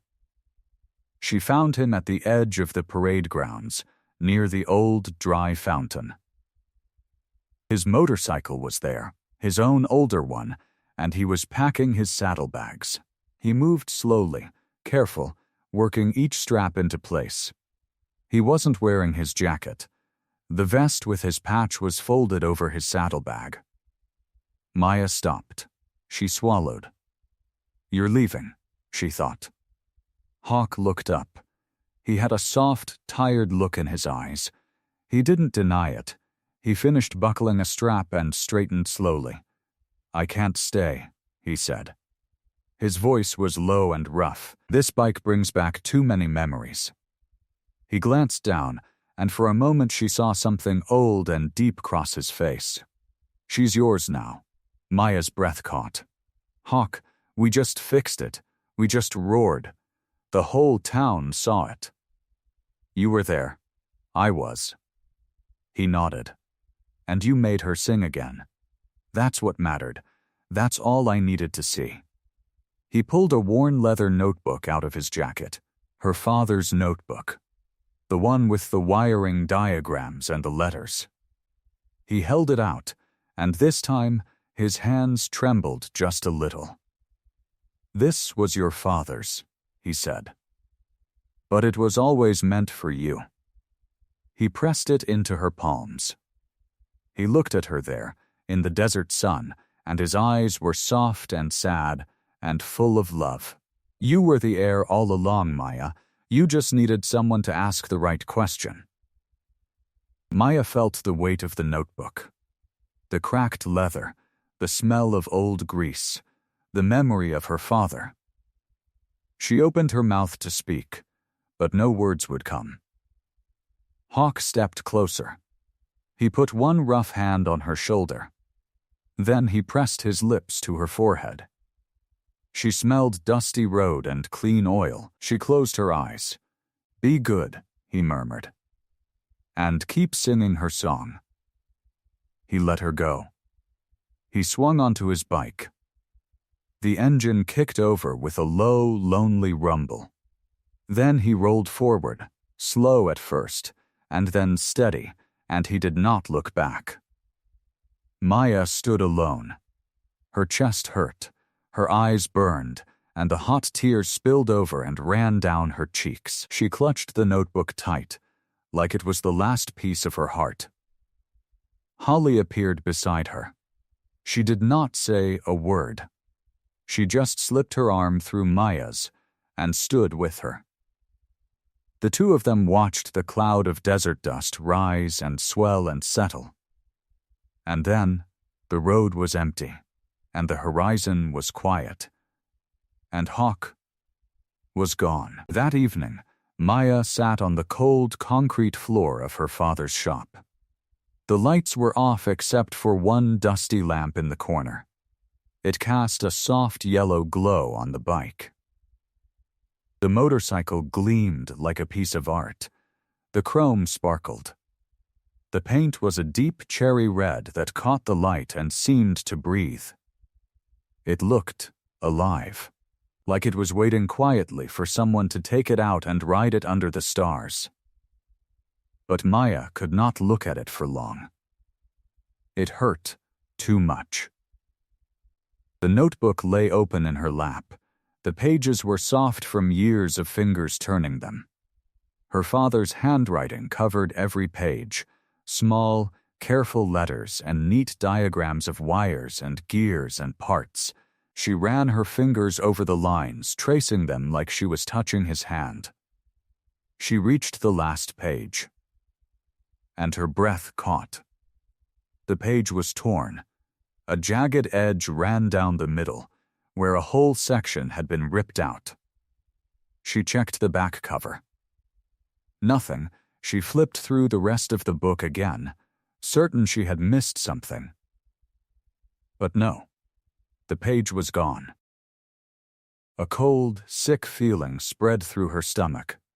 She thought back to the parade. The crowd. The noise. Dex would have gotten close, smiled, pretended to be happy for her. It would have been so easy for him to take it. She squeezed the notebook shut and pressed it to her chest. A single tear slid down her cheek and dropped onto the cracked leather. "Why, everyone? Daddy?" she whispered to the empty room. "Why can't anyone just let me have this?" The shop was silent.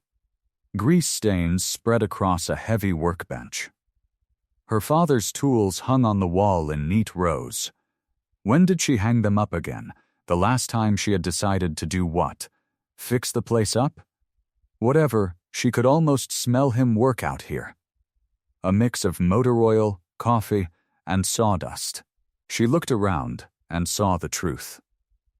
Corrosion on the window frames, a slow compass from a roof that leaked when it rained.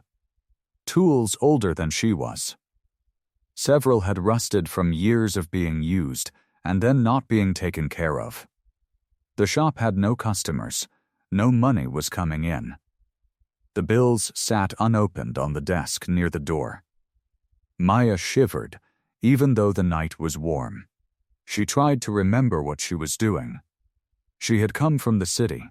She had put all her energy into selling this place, then hurry back to her real life. She had a degree in engineering, maybe. She had something to go back to. But now she wasn't sure she had anything at all. She breathed out. Her shoulders sagged. Maybe it's time to let it go, she whispered. Maybe I'm not the one for this place. She looked around the shop with a new kind of tiredness. A sign could go on the door tomorrow. A real estate agent would love to list it. Someone else would come in and fix the roof and paint the walls and forget her father's name. Maya set the notebook on her lap. The torn page was a wound she couldn't heal. Just then, the front door creaked open. Holly stepped in, carrying a paper bag. She held it up with a smile. It was a warm, bright smile, even though her eyes watched Maya carefully. "Thought you might need this," Holly said. She set things on the workbench. 2 blue mugs, 2 plastic forks, and a paper plate with a whole slice of apple pie, the good kind with a golden crust and cinnamon sugar sprinkles. "Coffee from the diner," she said. "And my grandmother's secret recipe. Okay, it's store-bought, but I heated it up just right." Maya did not say anything. She just looked at the pie and wanted to cry again. Holly pulled up a stool and sat beside her. She did not talk. She just slid the mug closer to Maya, then set the pie plate in front of her. The 2 women sat in the quiet. For a long stretch of time, the only sound was the soft desert wind blowing through the cracked window frame. Maya watched the steam from her coffee curl up and disappear. "Saw you come out of your dad's office," Holly said after a while. "That is where you found the notebook before, right? You were in there a long time." Maya held up the notebook. She turned to the last page. Someone tore a page out. Holly leaned in. Her forehead wrinkled. "When? How?" The last entry. The last page of her poor writing. Maya pressed her lips together. "I bet the pleasure it's Dex. He had his hands on it during the parade. I was so happy I wasn't paying attention." Holly didn't speak at first. She looked at the torn edge. Then she put her hand over Maya's hand. Maya closed her eyes. "I don't think I can do this, Holly. I don't think I'm built for this shop. I don't know anything." "Hey," Holly squeezed her hand. "Stop. I'm so tired." Maya's voice cracked. "I thought we pulled it off. I thought the parade would fix everything, and no matter what I do, there is always somebody waiting to tear it apart. It's my fault, Holly. It's not your fault." Holly's voice was firm. "It was never your fault.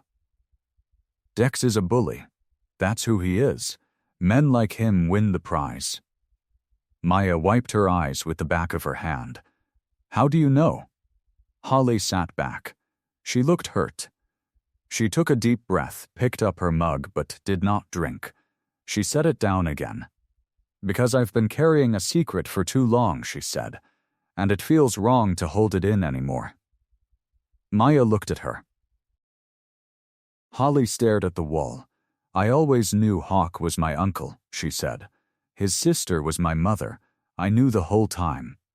When he came here, when I saw that photo, when he told the story, I knew he was family." She paused. "I was scared of what people would think, so I never said anything." Maya sat still. "I was scared that if I told people who he was, they would look at me different." Holly swallowed. "All they'd see is a girl from a family with spilled blood." "But now I'm not scared, Maya." She turned to look at Maya in the eye. "Hawk will come back. He's not a runner. He's a healer. He stayed all these days just to watch you bloom. That's not what an enemy does." Maya opened her mouth, then closed it. There wasn't any answer she could offer, so she sat there, in the quiet, with the coffee and the pie and the warm sound of Holly's breath. And for just a moment, the hope began to seep in. That night, Maya could not sleep.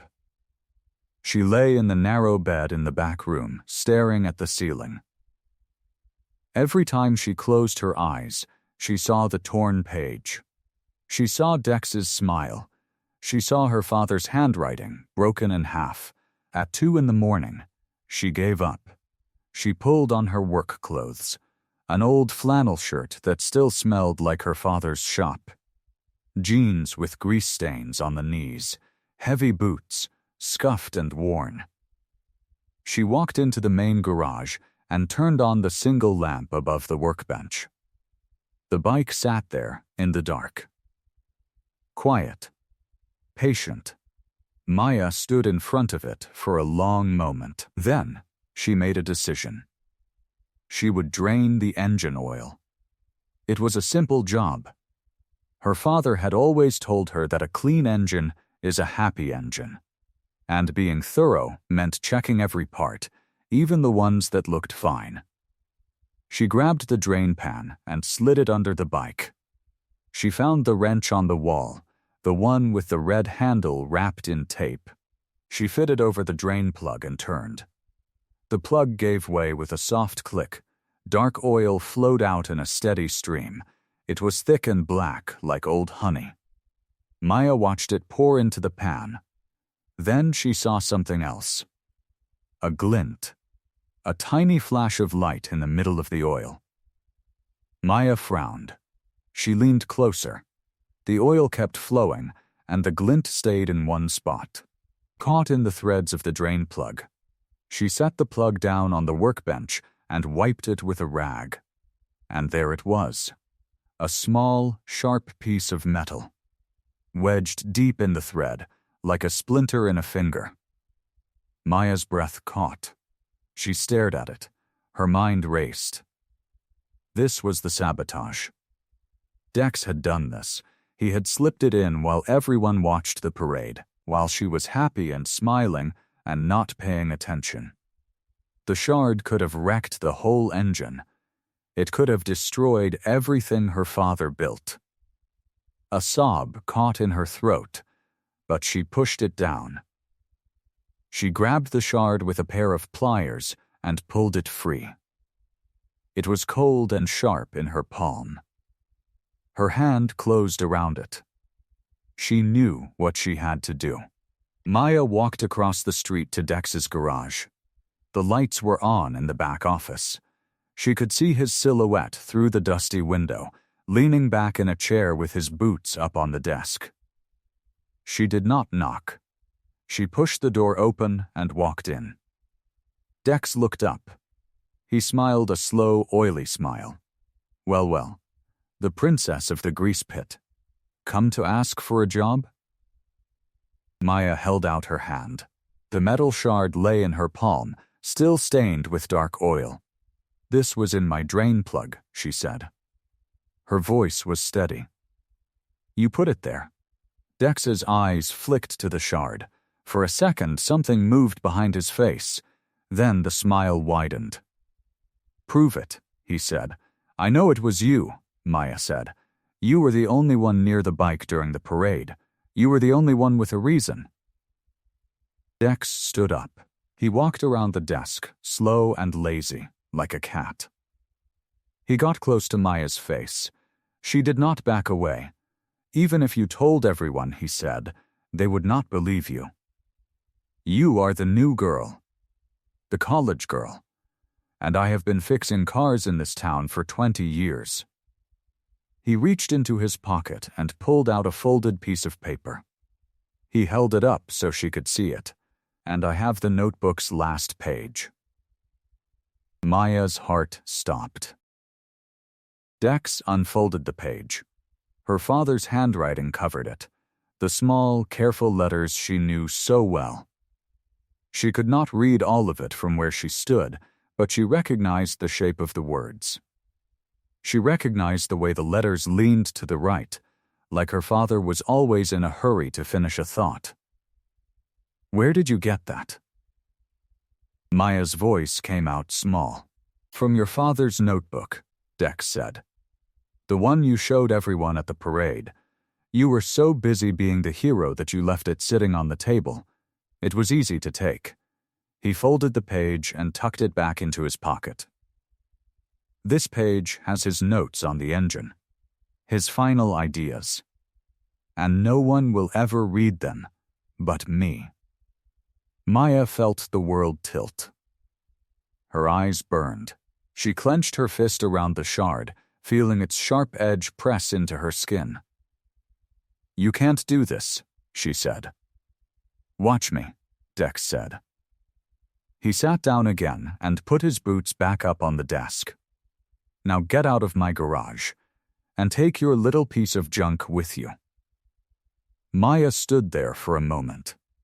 The dust in the air, the flickering light, the sound of her own heart breaking. Then she turned and walked out. The night air hit her face, cool and dry. She crossed the street slowly, her boots scuffing against the gravel.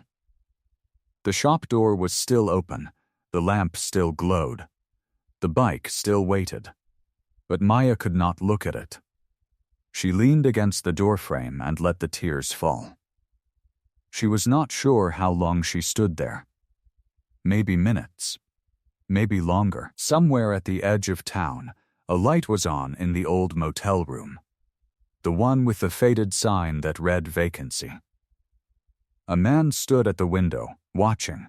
Hawk, he had never left. He had been staying at the motel all along, just on the edge of everything, watching over the shop like a quiet guardian. He had seen Maya walk into Dex's garage. He had seen her come out with her head down. He had seen her shoulders shake. He pulled the curtain closed. He packed his bag slowly, carefully, and he made a decision. He would come back in the morning. He would help her. Because that was what family did.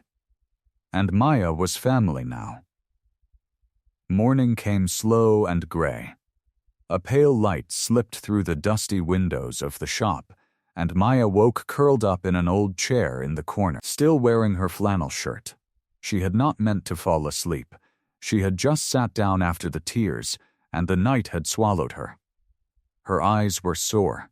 Her cheeks felt raw. She sat up slowly, rubbing her face with both hands, and for a moment she forgot everything. Then she remembered the shard, the stolen page, Dex's smile, and her stomach dropped like a stone. She stood up and walked to the front of the shop. She unlocked the door and stepped out into the cool desert air, expecting nothing but the empty street and the distant sound of wind. Instead, she saw the motorcycle. It was parked right in front of her shop, gleaming in the early light. The classic 1970s bike her father had built. The one Hawk had brought in. The one she had ridden in the parade, and leaning against the wall beside it was Hawk. He wore the same black leather jacket. His arms were crossed. His face was weathered and tired, like he had not slept much either. But his eyes were calm, soft, kind. In each hand he held a steaming cup of coffee. Maya stopped. She blinked. She opened her mouth, but no words came out. Hawk pushed off the wall and walked toward her. He held out one of the cups. She took it, slow, almost in a daze. The warmth spread through her cold fingers.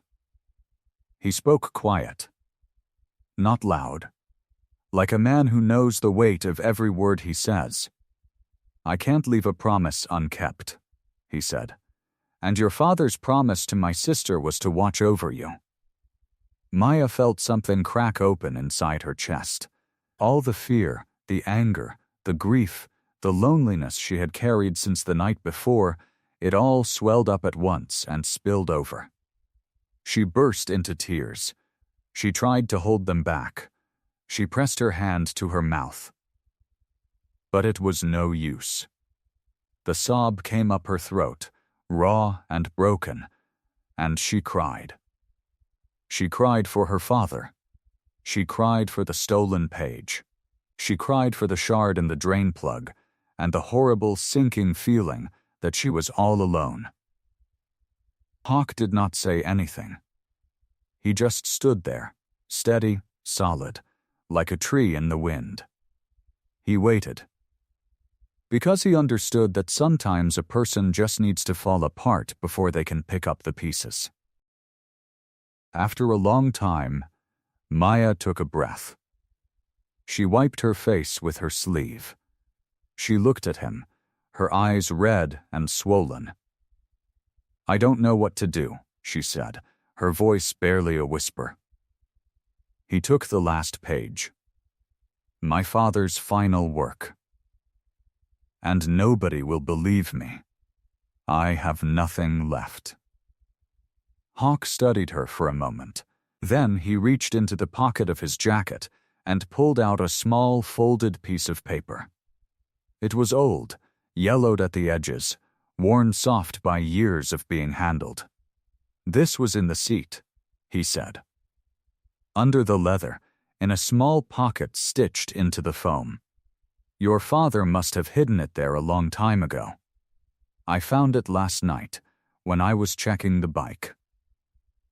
Maya stared at the paper. Her heart pounded. She took it from his hand with trembling fingers and unfolded it. Her father's handwriting. Small, careful, leaning to the right, just like the letters she had found in the notebook. But this one was different. It was addressed to Hawk. "Dear Hawk," she read aloud, her voice breaking. "By the time you read this, I will be gone. And you'll have finally brought the bike home. I know you've been carrying her memory all these years. I know you've blamed yourself. But she never blamed you. Neither do I. I put this note where only you would think to look. Because I need to ask you something. I need to ask you to do what I could not. Eleanor wanted you to stay. She told me once that the only thing she feared was you drifting, never settling, never finding a place to call home. So I'm asking you, brother, when you read this, do not ride away again. Stay, help her. Help my daughter. Give Eleanor's brother a reason to stay." Maya finished reading.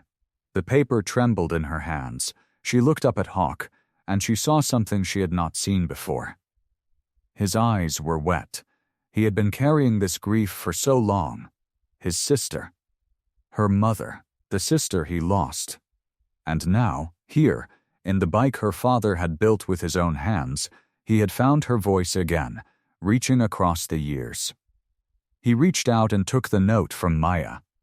He read it again, slow, then he folded it carefully, reverently, and put it in the pocket closest to his heart. "Your father knew," Hawk said quiet. "He knew I would come back. He knew I would bring the bike. And he knew that if I read her words, I could not leave." Maya sniffled. "Are you going to?" Hawk looked at the shop. The old sign, the cracked windows, the warm glow of the lamp through the doorway. Then he looked at Maya, standing there with her father's flannel shirt and her eyes full of hope. "No," he said. "I'm going to stay." He lifted his coffee cup like a toast. "We have a shop to run. And I have a feeling your father left a few more surprises hidden in this place. We just have to find them." Maya managed a smile. It was a small one, but it was real. She looked at the bike, gleaming in the morning sun. She looked at Hawk, standing beside her like a promise kept. And for the first time in days, she felt like she was not alone. The sun climbed higher over Oracle Flats, burning off the morning haze. Maya stood in the doorway of the shop, coffee cup warm in her hands, when she saw Holly hurrying down the street. Her friend's face was flushed, her ponytail bouncing with each quick step. "You found something," Maya said. It was not a question. Holly nodded, breathless. The busboy. "Tommy. He saw Dex last night. Around midnight, he was sneaking out of your shop's back alley, holding something shiny in his hand." Maya's heart hammered. The shard. He must have dropped it or kept it. Or maybe he still has the page. Hawk stepped out from the shop, wiping his hands on an old rag. "We need to check his trash." It took them an hour. The dumpster behind Dex's flashy garage was tall and rusted, but Hawk hoisted himself up with surprising ease for a man his age. He rummaged through bags and boxes, his weathered hands moving with quiet purpose. Maya stood below, her arms crossed, her breath held. Then, Hawk went still. He pulled out a crumpled piece of paper. It was torn, jagged along one edge, with handwriting that Maya would know anywhere. Her father's handwriting. "That's it," she whispered, her voice cracking. "That's the page he tore from the notebook." Hawk climbed down and handed it to her. Maya smoothed it against her chest. The drawing on the page was pristine, untouched. The shard. The hidden switch. Everything she needed to prove that Dex had sabotaged her father's work. She also found something else in the trash. A small piece of metal, sharp and gleaming. The shard itself. He had thrown it away after his plan had succeeded, thinking he was safe. Maya looked up at Hawk, then at Holly. Her voice was steady, stronger than she had felt in days. "We take this to the town council." The hearing was held 3 days later in the old community hall. The room was packed. Every face in Oracle Flats seemed to be there, squeezed into the wooden folding chairs, standing along the walls. The air was thick with whispers. Maya stood at the front, flanked by Hawk and Holly. Dex sat across the room, arms crossed, a smirk on his face. He looked confident. He looked untouchable. But Maya had the truth. She laid out the torn page, its edges matching the notebook she held up for the council to see. She placed the metal shard in a small evidence bag, and then she called Tommy to the stand. The busboy was nervous, his hands shaking as he spoke. But his voice was clear. "I saw him. Mr. Dex. He was sneaking out of Maya's shop in the middle of the night. He had something in his hand. It was shiny, like metal." Dex's smirk vanished. His face went pale. He stood up abruptly, his chair scraping against the floor. "This is ridiculous. You can't trust a kid. He's lying." Hawk stepped forward, his voice low and steady. "Then why did we find the torn page in your trash? Why did we find the shard that matches the cut in the bike's drain plug?" The room went silent. Dex looked around, searching for allies. He found none. The mechanics in the crowd, the ones who had built their reputations on stolen notes, suddenly looked at the floor. They knew the truth. They had always known. Mayor Delgado, a gray-haired woman with kind eyes, studied the evidence. She turned to the council, whispered among them for a long moment. Then she stood. "Dexter Hale," she said, her voice ringing through the hall. "You are found guilty of sabotage and fraud. Effective immediately, your garage is closed for 1 year. You will sell your equipment to pay restitution to Maya Reyes. And you will not set foot in this town's workshops again until your probation is complete." A murmur rippled through the crowd. Some people gasped. Others clapped. Dex stood frozen, his face a mask of shock and shame. The crowd began to disperse, but Dex remained.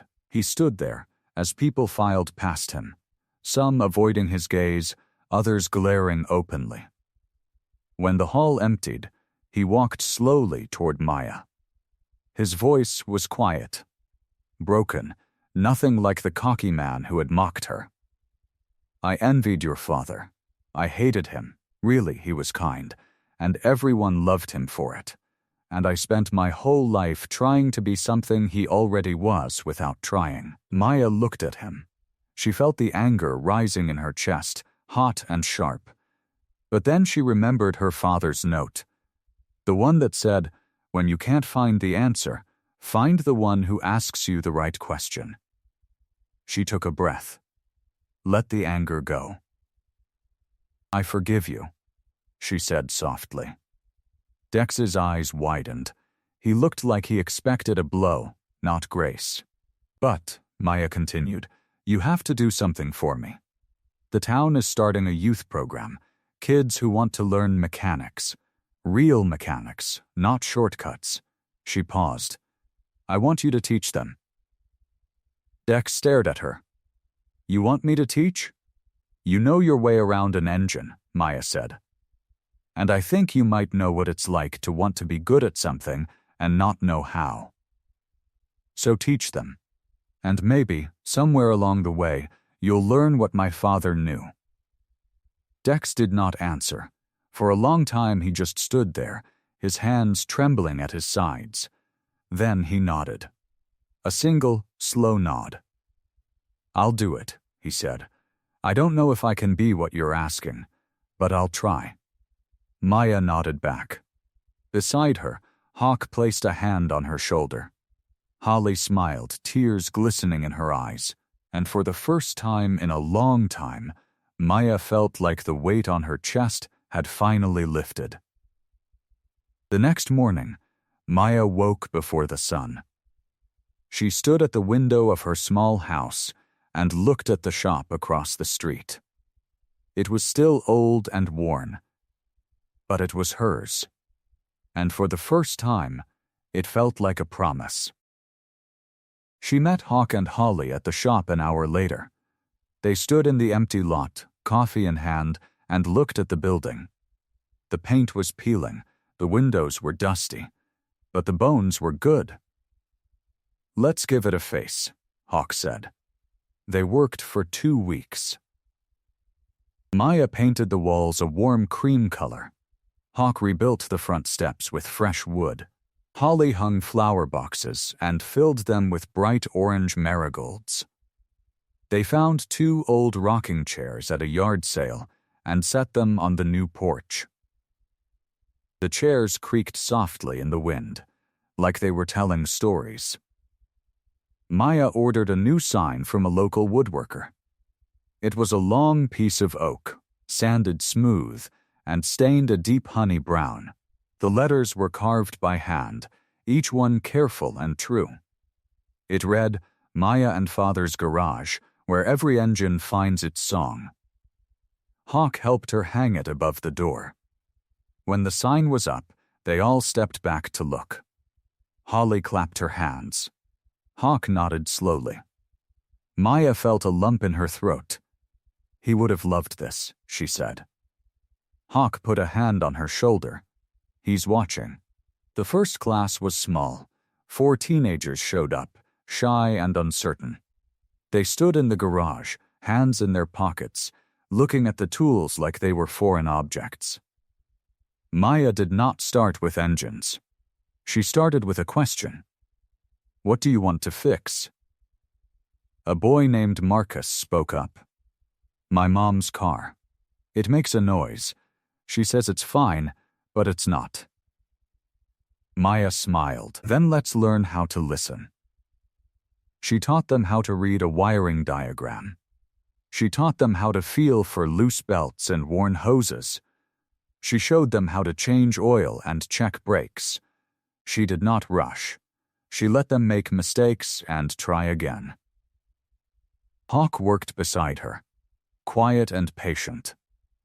He showed the kids how to use a torque wrench. He taught them the difference between a bolt and a screw. He told them stories about the road, about bikes that carried people through deserts and mountains and back home again.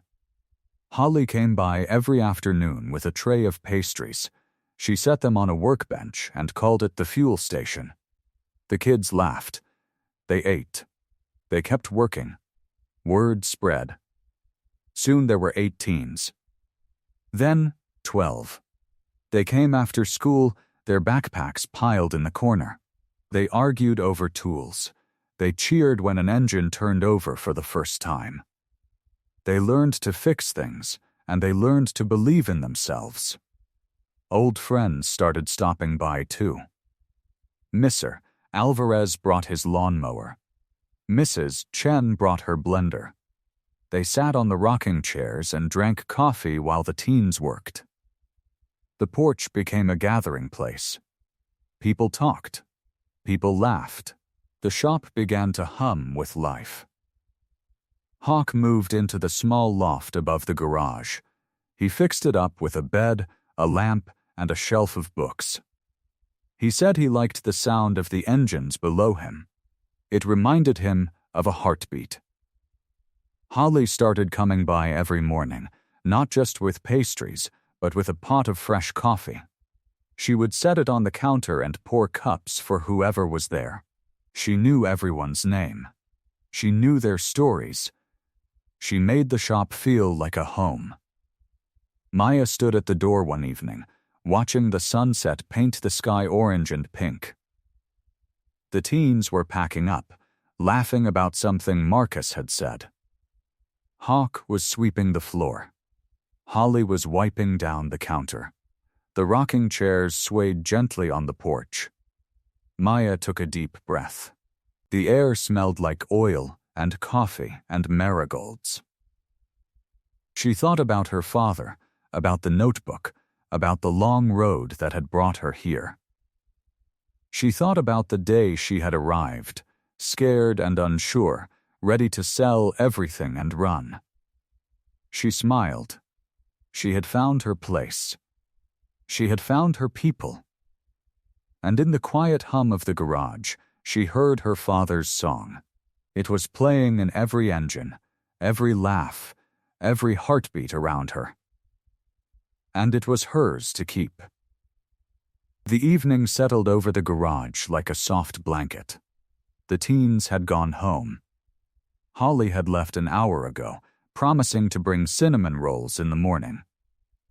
The shop was quiet, except for the soft hum of the radio playing an old country song. Maya found Hawk sitting on the front porch in one of the rocking chairs. He had a coffee cup in his hands, steam curling into the cool air. His leather jacket hung on the back of the chair, and he wore a simple flannel shirt. He looked smaller without the jacket. Softer. She sat down in the other chair without asking. They rocked in silence for a while, listening to the creak of the wood and the distant sound of crickets. "You ever wonder how I ended up like this?" Hawk asked. His voice was low and rough, like gravel on a dirt road. Maya turned to him. "Like what?" "A mechanic with a leather jacket and a chip on his shoulder." He smiled, but it didn't reach his eyes. "I wasn't always this way, you know. Before the club, before all the dust and the miles, I was a mechanical engineer." Maya blinked. She had never imagined him in a clean office, wearing a pressed shirt and holding a pencil. "I worked for a big company," he continued. "Designed engine parts. Made good money. Had a nice apartment. Thought I had it all planned out." He paused and took a sip of coffee. "Then my sister got sick. Real sick. And I couldn't fix it. All that engineering knowledge, all those years of school, and I couldn't fix the one thing that mattered." His voice cracked, just a little. He cleared his throat. She passed in the fall. I buried her on a hill that overlooked the desert. And then I buried myself too. He looked down at his hands. I bought a motorcycle the next week, joined the club the month after. I figured if I couldn't save her, I could at least outrun the pain. The rocking chair creaked as he leaned back.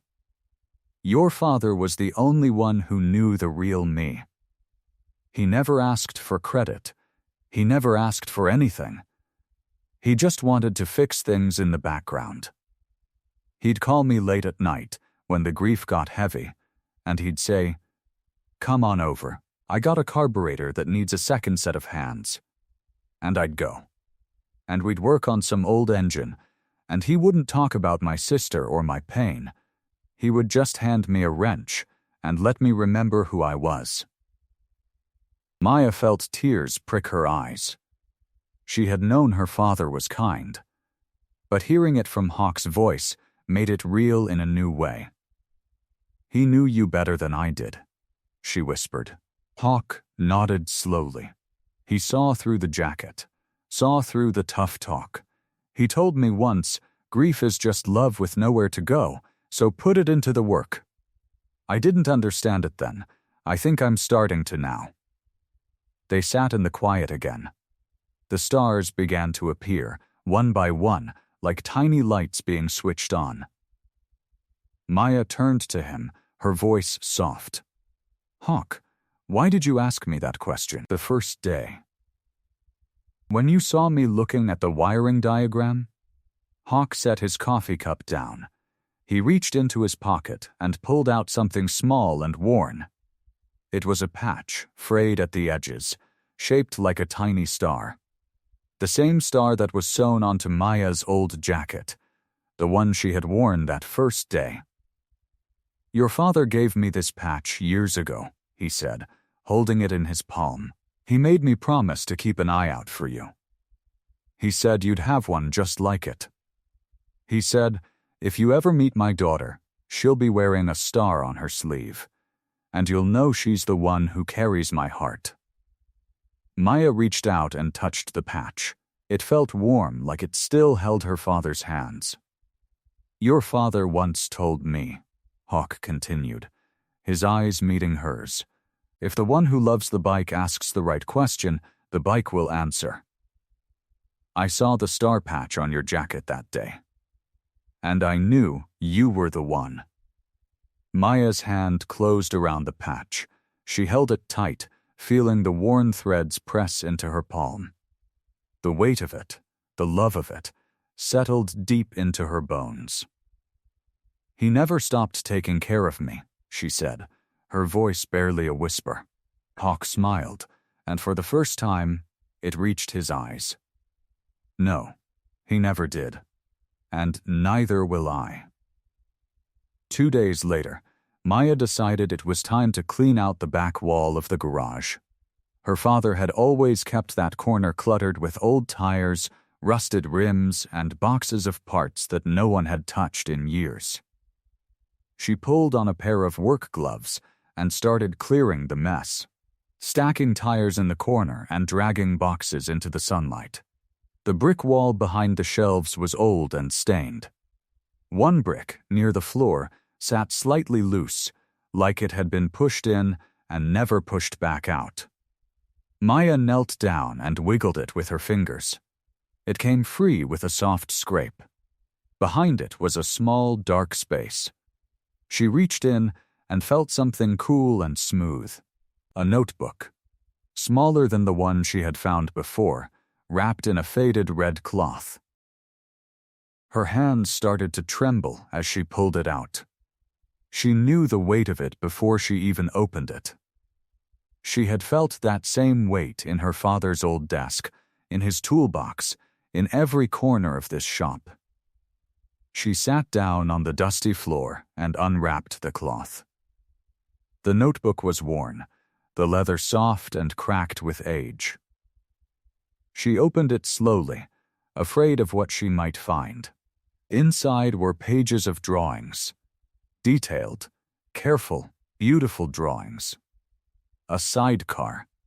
designed from scratch, with measurements and notes in her father's handwriting. The curves of the metal, the placement of the springs, the shape of the seat. It was a sidecar built for 2 people. 2 seats, side by side, close enough to share a blanket. And there, on the side of the sidecar, drawn in pencil and shaded with care, was a tiny rose emblem. Maya's breath caught. Her father had never drawn roses. Not that she knew of. He was all about engines and wires and grease. But here, in this hidden notebook, was a rose. Delicate and perfect, with a small stem and 2 leaves. She turned the page. A note, written in her father's shaky handwriting, the pen pressing hard on the paper. For Eleanor's boy and my girl. Maya read it again, and again. The words blurred as tears filled her eyes. Eleanor, Hawk's sister, Holly's mother, the woman in the photograph. Maya hugged the notebook to her chest and let the tears come. She cried for her father, who had loved so deeply and never said it out loud. She cried for Eleanor, who had died too young and left a son and a daughter behind. She cried for the love that had been hidden in this wall for years, waiting for someone to find it. She sat there for a long time, holding the notebook, feeling her father's presence in the dusty air of the garage. He had known. He must have known that one day she would find this. He had left it for her, like he had left the other notebook, like he had left the star patch with Hawk. He had never stopped taking care of her. And he had never stopped hoping that she would find her way to this moment. Later that afternoon, Maya spread the notebook open on the workbench. Hawk and Holly stood beside her, leaning in to look at the drawings. Hawk touched the rose emblem with the tip of his finger. His face was unreadable for a long moment. Then, he let out a slow, shaky breath. She loved roses, he said quietly. Eleanor, she planted them every spring. Even when she was sick, she'd sit on the porch and point at the buds, telling us to watch them open. Holly was already crying. Maya reached over and took her hand. I think this is his way of telling us, Maya said, her voice thick, that he always meant for this bike to carry more than one person. Hawk nodded slowly, his eyes still fixed on the drawing. We build it. In his sister's memory. In her father's memory. They started the next morning. The week that followed was a blur of work and laughter and quiet moments. Hawk measured the frame and cut the steel. Maya welded the joints, her hands steady, her heart full. Holly painted the sidecar in a deep wine red, the same color as the roses in the faded photograph. They attached it to the side of the bike with careful precision. Maya consulted the notebook over and over, following her father's instructions, making sure every bolt was tight, every spring was aligned, every angle was true. On the 5th day, Hawk stenciled a small star on the front of the sidecar, matching the patch on Maya's jacket. And beneath it, Holly painted a tiny rose. On the 7th day, they stood back and admired their work. The bike stood in the center of the garage, gleaming in the afternoon light. The sidecar attached to it, elegant and solid, with 2 seats side by side. A star on the front, a rose on the side. Maya ran her hand over the smooth paint. It felt like her father's hand was resting beside hers, like he was standing there, watching it all come together. She turned to Hawk. He was looking at the bike, his eyes soft, a small smile on his face. She looked at Holly, her best friend, her family, the keeper of secrets and the bringer of cinnamon rolls. We did it, Maya whispered. Hawk placed his hand on the seat. No, Maya, we built it. And for the first time in days, They all smiled together. The bike was ready. The sidecar was ready. And in 2 weeks, they would ride it in the charity run for the youth center, side by side, carrying her father's love into the wind. The morning of the Legacy Fair arrived bright and clear. The town square was transformed. Booths lined the streets, their colorful canopies fluttering in the warm desert breeze. The smell of Holly's cinnamon rolls drifted from the diner, mixing with the scent of popcorn and fresh lemonade. Dex was there early, which surprised everyone. He wore a clean work shirt and carried a toolbox. He set up the stage at the far end of the square, hammering the legs into place and testing the microphone. When Maya arrived with the bike, he walked over and nodded. "Stage is ready," he said. "I made sure the ramp is wide enough for the sidecar." Maya blinked. "Thank you, Dex." He looked at the bike, at the sidecar with its star and rose. His eyes were soft. "Your father would have loved this," he said quietly. Then he turned and walked back to the stage. The fair was a success. Families wandered from booth to booth. Kids played games. The youth center raised money with a bake sale and a car wash, but everyone was waiting for the grand finale. Maya stood at the microphone, her heart pounding. Hawk stood beside her, leather jacket and all, looking calm and steady. "Thank you all for coming," Maya said. Her voice echoed across the square. "This town gave my father a home. It gave me a family. And today, we're going to do something he always dreamed of." She looked at Hawk. He nodded. "We're going to ride," she said, "and we're going to ride together." The crowd cheered. Maya walked to the bike and swung her leg over the seat. Hawk climbed into the sidecar, his long legs folded, a grin on his face. Holly ran up and tucked a small rose into the sidecar's basket. "For my mother," she whispered. Maya started the engine. It rumbled to life, deep and smooth. She eased the bike forward, out of the staging area, onto the main street of the square. The crowd lined the road, clapping and waving. Children held up signs. Old men wiped their eyes. Maya rode slowly, letting everyone see the bike, the sidecar, the star, the rose. And then it happened. The hidden tuner, the one her father had installed so many years ago, began to play. The folk song, the one he had hummed to her as a child, the one that Eleanor had loved. It floated from the bike's frame, soft and clear, like a voice carried on the wind. Maya felt her throat tighten. She kept her hands steady on the handlebars. Beside her, Hawk sat very still. She glanced at him. His eyes were closed. A single tear ran down his cheek. The song played on. The crowd grew quiet.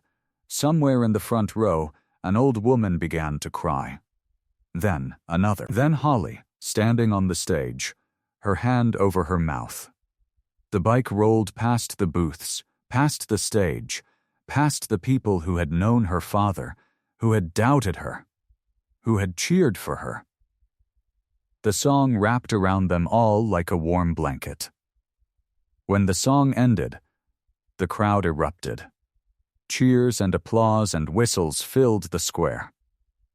Maya circled back and stopped in front of the stage. She killed the engine and sat there, breathing hard, her heart full. Hawk climbed out of the sidecar. He helped her off the bike. The crowd was still cheering. Maya waved, and then she did something she had never done before. She hugged Dex. He stiffened, then relaxed. He patted her back.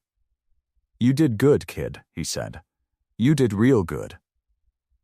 The fair continued into the evening. Lights were strung across the square. Music played. People danced.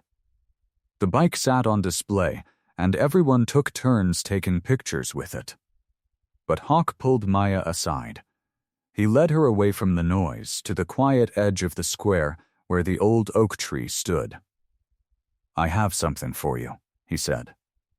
He reached into his jacket and pulled out a faded photograph.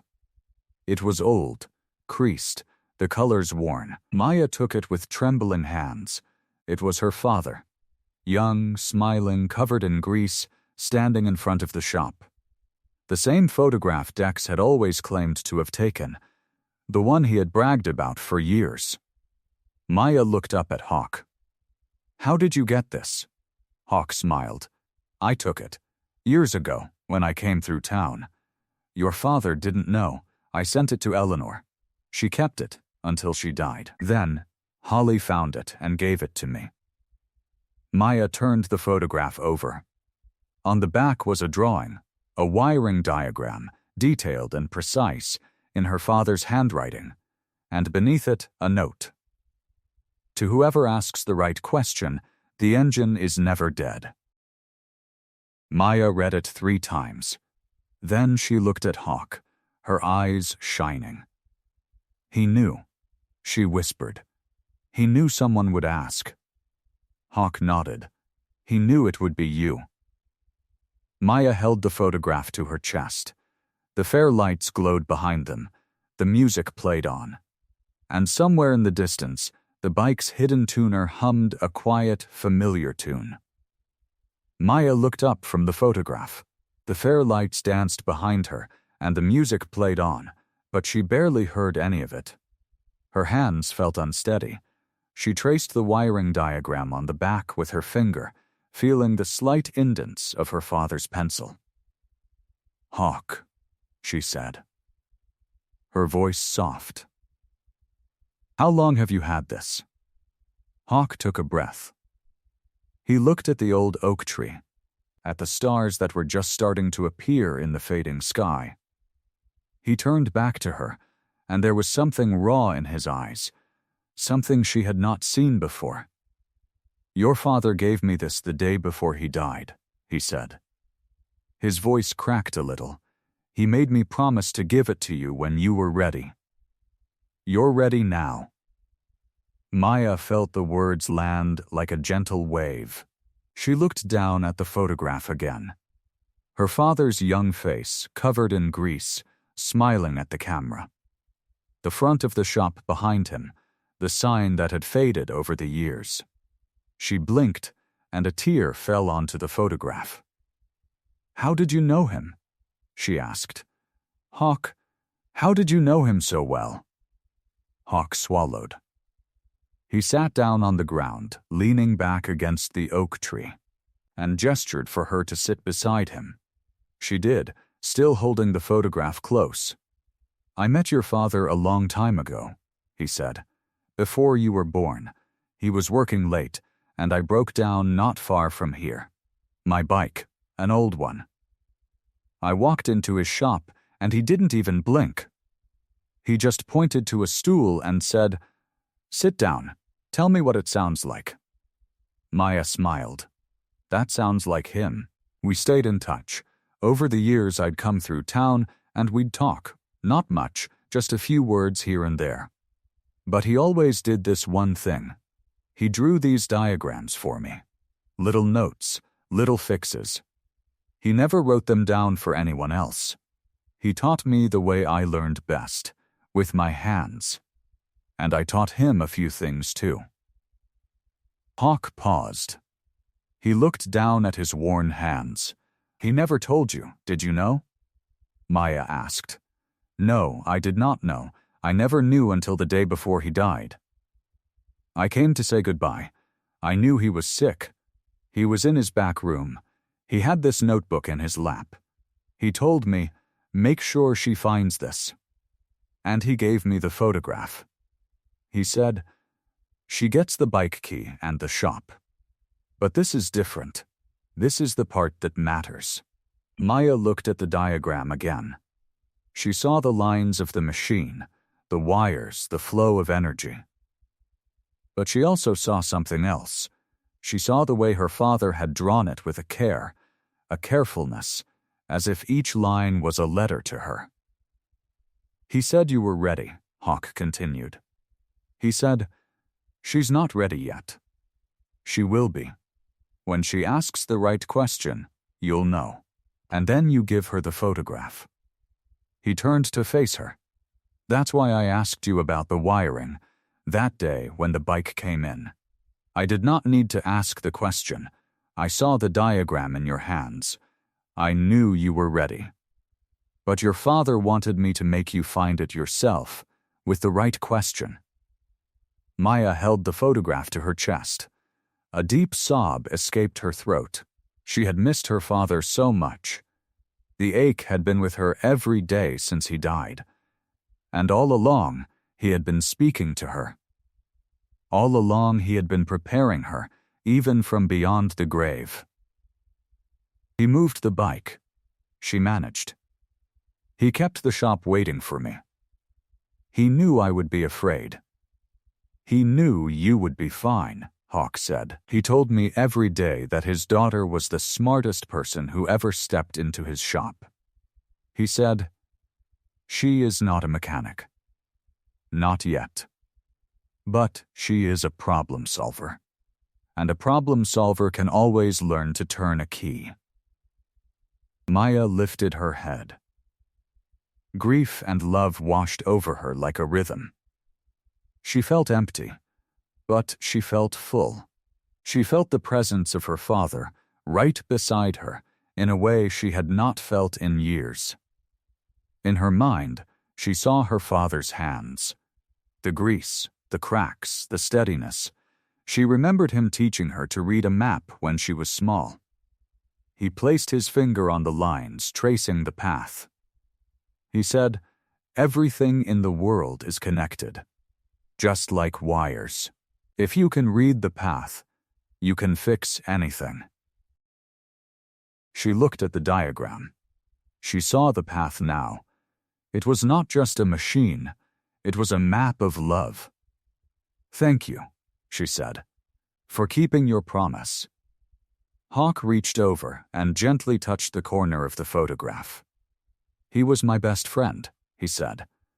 The only person who never asked me to join something I wasn't ready to. He just opened his shop and let me be. They sat in the quiet for a long time. The music from the fair floated to them, but it felt far away. The stars grew brighter. The oak tree creaked softly in the wind. After a while, they stood up. Maya tucked the photograph inside her jacket, close to her heart. Hawk walked beside her. They left the oak tree and entered the edge of the square where the lights still sparkled. They walked to the shop. The porch lights were on. The shop that had waited for her, that had carried her father's work, the shop that had heard his last words. Maya sat on the top step, and Hawk sat beside her. The sky was golden now, soft and warm. The day wind had quieted. The sound of the fair was faint. The bike stayed in the shop, its tuned strings humming a low, peaceful tune. Hawk looked out at the horizon. He looked at the same sky her father had looked at every evening. And he spoke a final time. Every mechanic in this town took credit for something your father did. They built their names on his work. For years, that bothered me. I thought, if only the world knew. If only the truth could be told. He turned to face her. But I understand now. The truth is never about who gets the credit. It's about who carries the work forward. And the moment I asked you that question in the shop, you became the true mechanic. Not because you inherited his tools, and not because you read his drawings, but because you trusted his heart. Maya felt the weight of his words. She looked at the shop windows, at the reflection of the sun. I'm proud to call you family, Hawk said, and I know your father would be too. A quiet truth settled over Maya. She aged, long journey for the best. She had come home to the only place she ever really needed to be. Months had passed, and the air in the shop had changed. It smelled of oil and sawdust, but it also smelled of hope. The old sign outside had been repainted, the letters clean and bright. Inside, the walls were lined with tools that hung in neat rows, and the floor had been swept until the concrete gleamed. Maya stood in the doorway, wearing the star jacket her father had kept in a cedar chest. It was a little too big in the shoulders, but she did not care. She ran her fingers over the small, hand-stitched star on the chest pocket. It had been her mother's touch, her father always said. A small marker, a way to know which jacket was his. Behind her, 3 teen apprentices worked under the hood of an old truck. Their names were Maria, Julie, and Ron. They bickered good-naturedly, and their laughter bounced off the walls. Maya loved the sound.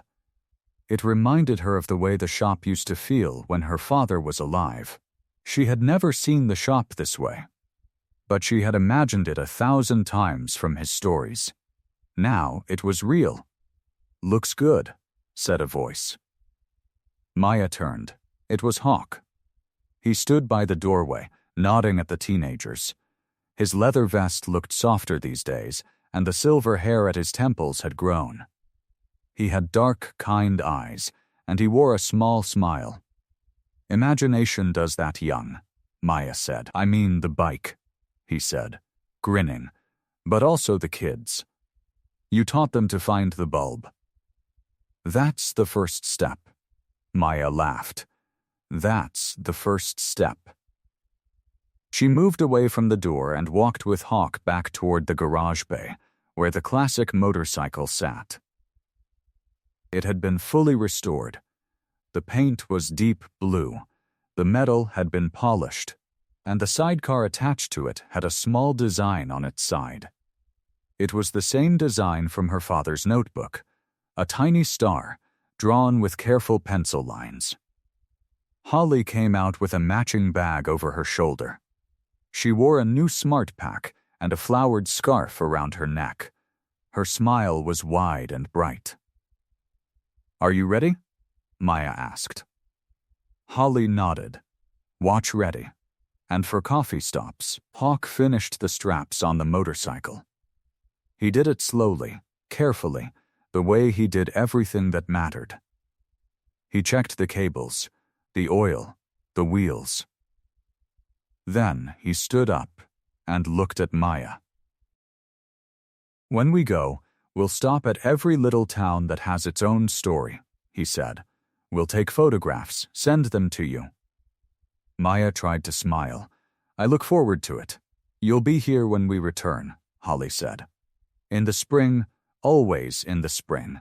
We made a promise. Then I'll keep the coffee hot." They stood there for a long moment. The engine was ticking softly, as if it was getting ready to move. The sky outside was a soft golden color, and the road stretched beyond the town into the open land. Maya stepped forward and hugged Holly first. Then she hugged Hawk. Her voice was quiet but steady. "Thank you for the question," she said. Hawk squeezed her shoulder. "It was your answer that mattered." He climbed onto the seat, and Holly settled into the sidecar. They waved and smiled. The bike rumbled, and its tune echoed softly through the stillness. The engine whined for a moment, then it smoothed, pulled forward, and disappeared through the town square. Maya watched them go until even the sound of the engine faded away. She let out a breath. Then she walked back into the shop. The students gathered around her, looking at the open bay where the bike had sat. There was a quiet moment, a quiet feel of goodbye. "Will they be back?" Maria asked. "Every spring," Maya said. "We'll use their work. We'll keep this place warm until then." They all turned and saw the large framed portrait hanging on the back wall. The photo was old and newly restored. In it, her father, a young as he had ever been, stood with a woman matching Holly's mom. The bike was parked beside them, new and shining. The mother's name was Eleanor. Maya looked at the portrait. She had heard the full story from Hawk piece by piece, and then she had heard it from Holly in a fuller voice. It was a story about friendship, a promise, and about the way love could shelter even a small, hidden shop. "Here it is," she whispered, "wherever we go." The day went on. The students worked. The shop rang with the sound of tools. But before the sun set, Maya walked to the shed where the bike had slept. She touched the side. The hidden bypass her father had installed with such care. She flipped it without thinking. The system let out a single time, low and sweet. Maya pulled her hand back, touched the star on her jacket. She looked through the window into the shop, where the portrait hung against the warm light. She looked at her father's face, and at Eleanor's, and she whispered, "Thank you for asking the question, Hawk." She wiped a happy tear from her cheek. Then she left the bike, walked across the cool ground, and stepped back into the shop, into the warm glow of the tools and the waiting work. Behind her, the engine hummed softly through the window like a heartbeat, ready for its next ride. I hope you like this story.